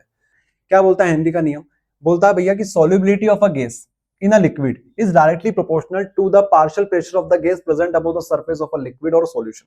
सिंपल सी भाषा में बात करें तो मान लो आपके पास एक कंटेनर है, कंटेनर के अंदर आपने पानी भर रखा है, और साथ में यहाँ पे आपने गैस भरी हुई है, इतनी जगह पे पानी भरा हुआ है, इतने में आपने गैस ला दी, कोई सी गैस भरी हुई है, ऊपर से कंटेनर बंद है, और यहाँ पे आपने पिस्टन लगा दी, पिस्टन इन द सेंस दबाव लगाने के लिए, ठीक है, ऐसी पिस्टन होती है ना, पिस्टन, यहाँ से अपन दबाएंगे तो ये जो गैस होगी, गैस पानी के अंदर घुलना स्टार्ट हो जाएगी, जितना प्रेशर लगाएंगे वो जो गैस होगी, गैस पानी के अंदर घुलेगी। तो वही बोला जा रहा है कि solubility of a gas in a liquid is directly proportional to the partial pressure, जितना प्रेशर लगाओगे उसके डायरेक्टली प्रोपोर्शनल रहेगी, जितना प्रेशर लगाओगे उतनी यहाँ पे सॉल्युबिलिटी आएगी, गैस लिक्विड के अंदर घुलना स्टार्ट हो जाएगी। इसी को बोला ये भी गया है कि partial pressure of the gas, जितना ज्यादा आप गैस का पार्शियल प्रेशर होगा, is proportional to the mole fraction of the gas in the solution. तो यहां से हमारे पास एक्सप्रेशन आता है कि P जो होता है वो हमारे जीटा के बराबर, जीटा के डायरेक्टली प्रोपोर्शनल होता है, और प्रोपोर्शनलिटी का साइन हटाएंगे तो यहाँ पे KH आ जाएगा। सिंपल सी भाषा में आप लोग ये समझो, ये जो हमारे पास सीन है, ये जो बोला गया है, ये बोला गया है हेनरी के नियम के द्वारा, और इसी को आप लोग इस तरीके से लिख सकते हो। यहाँ पे जो KH है वो कांस्टेंट है, हेनरी का कांस्टेंट है, और ये बता रहा है कि P is directly proportional to zeta. Zeta बोलते हैं मोल फ्रैक्शन, मोल फ्रैक्शन किसका? गैस का। ठीक है, ये आप लोग समझ सकते हैं।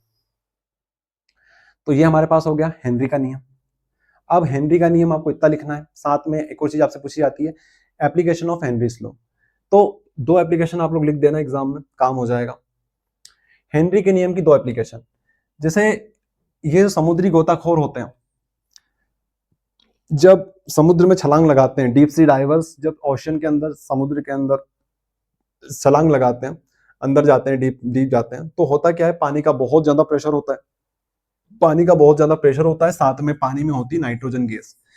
नाइट्रोजन गैस भी पानी के अंदर प्रेजेंट होती है।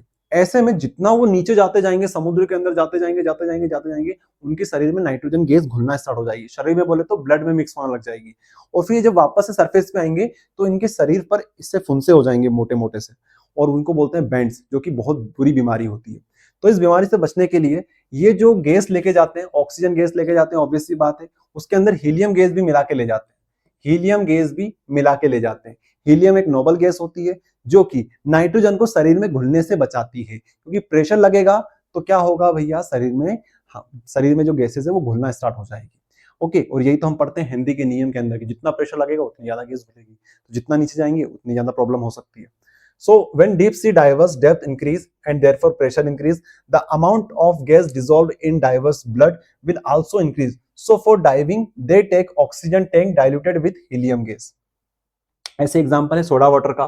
Soda water bottle always packed with high pressure to increase the solubility of carbon dioxide gas. तो होता क्या है, इसके अंदर कार्बन डाइऑक्साइड गैस मिली हुई होती है हमारी कोक के अंदर, सोडा वाटर बॉटल्स के अंदर। क्यों मिली हुई होती है? टेस्ट को इंक्रीज करने के लिए हाई प्रेशर से डाला जाता है गैस को, हाई प्रेशर से इनको मिक्स कराया जाता है। सो ये दो एग्जांपल हैं जो कि आप लोग याद कर सकते हो। ठीक है, तो इस तरीके से हमारे पास ये जो चैप्टर था ये होता है कंप्लीटली फिनिश। इसके इंपॉर्टेंट क्वेश्चंस आप लोगों को मिल जाएंगे एडुस्टेट ऐप के ऊपर, जो कि आप लोग डाउनलोड करके रखे होंगे। एडुस्टेट ऐप आपको प्ले स्टोर पे मिल जाएगा, डिस्क्रिप्शन में लिंक दे रखी है। फिर से एक बार मैं क्लियर कर देता हूँ आप सभी को, ये जो नोट्स हैं, जो पीपीटीज हैं, ये भी आपको मिल जाएगी। साथ में अगर आप सिर्फ सुपर पीडीएफ चाहते हो जिसमें क्वेश्चंस आंसर्स हो, जो आपको मैंने बताई थी, वो भी आपको यहाँ पे मिल जाएगी। इंपॉर्टेंट क्वेश्चन के सेक्शन में जाना, इंपॉर्टेंट क्वेश्चन के सेक्शन में आपको मिलेगी। शायद नेटवर्क इशू है, नहीं है। तो फिजिक्स की ये रही और केमिस्ट्री की ये रही। केमिस्ट्री केमिस्ट्री केमिस्ट्री, ये केमिस्ट्री की इंग्लिश मीडियम में, और केमिस्ट्री की बायोलॉजी की, ऐसे करके आपको सब मिल जाएगी सुपर पीडीएफ, आप लोग चेक कर सकते हो। ठीक है, बाकी मिलते हैं अब नेक्स्ट लेक्चर में, जल्द आएगा आप लोगों के लिए।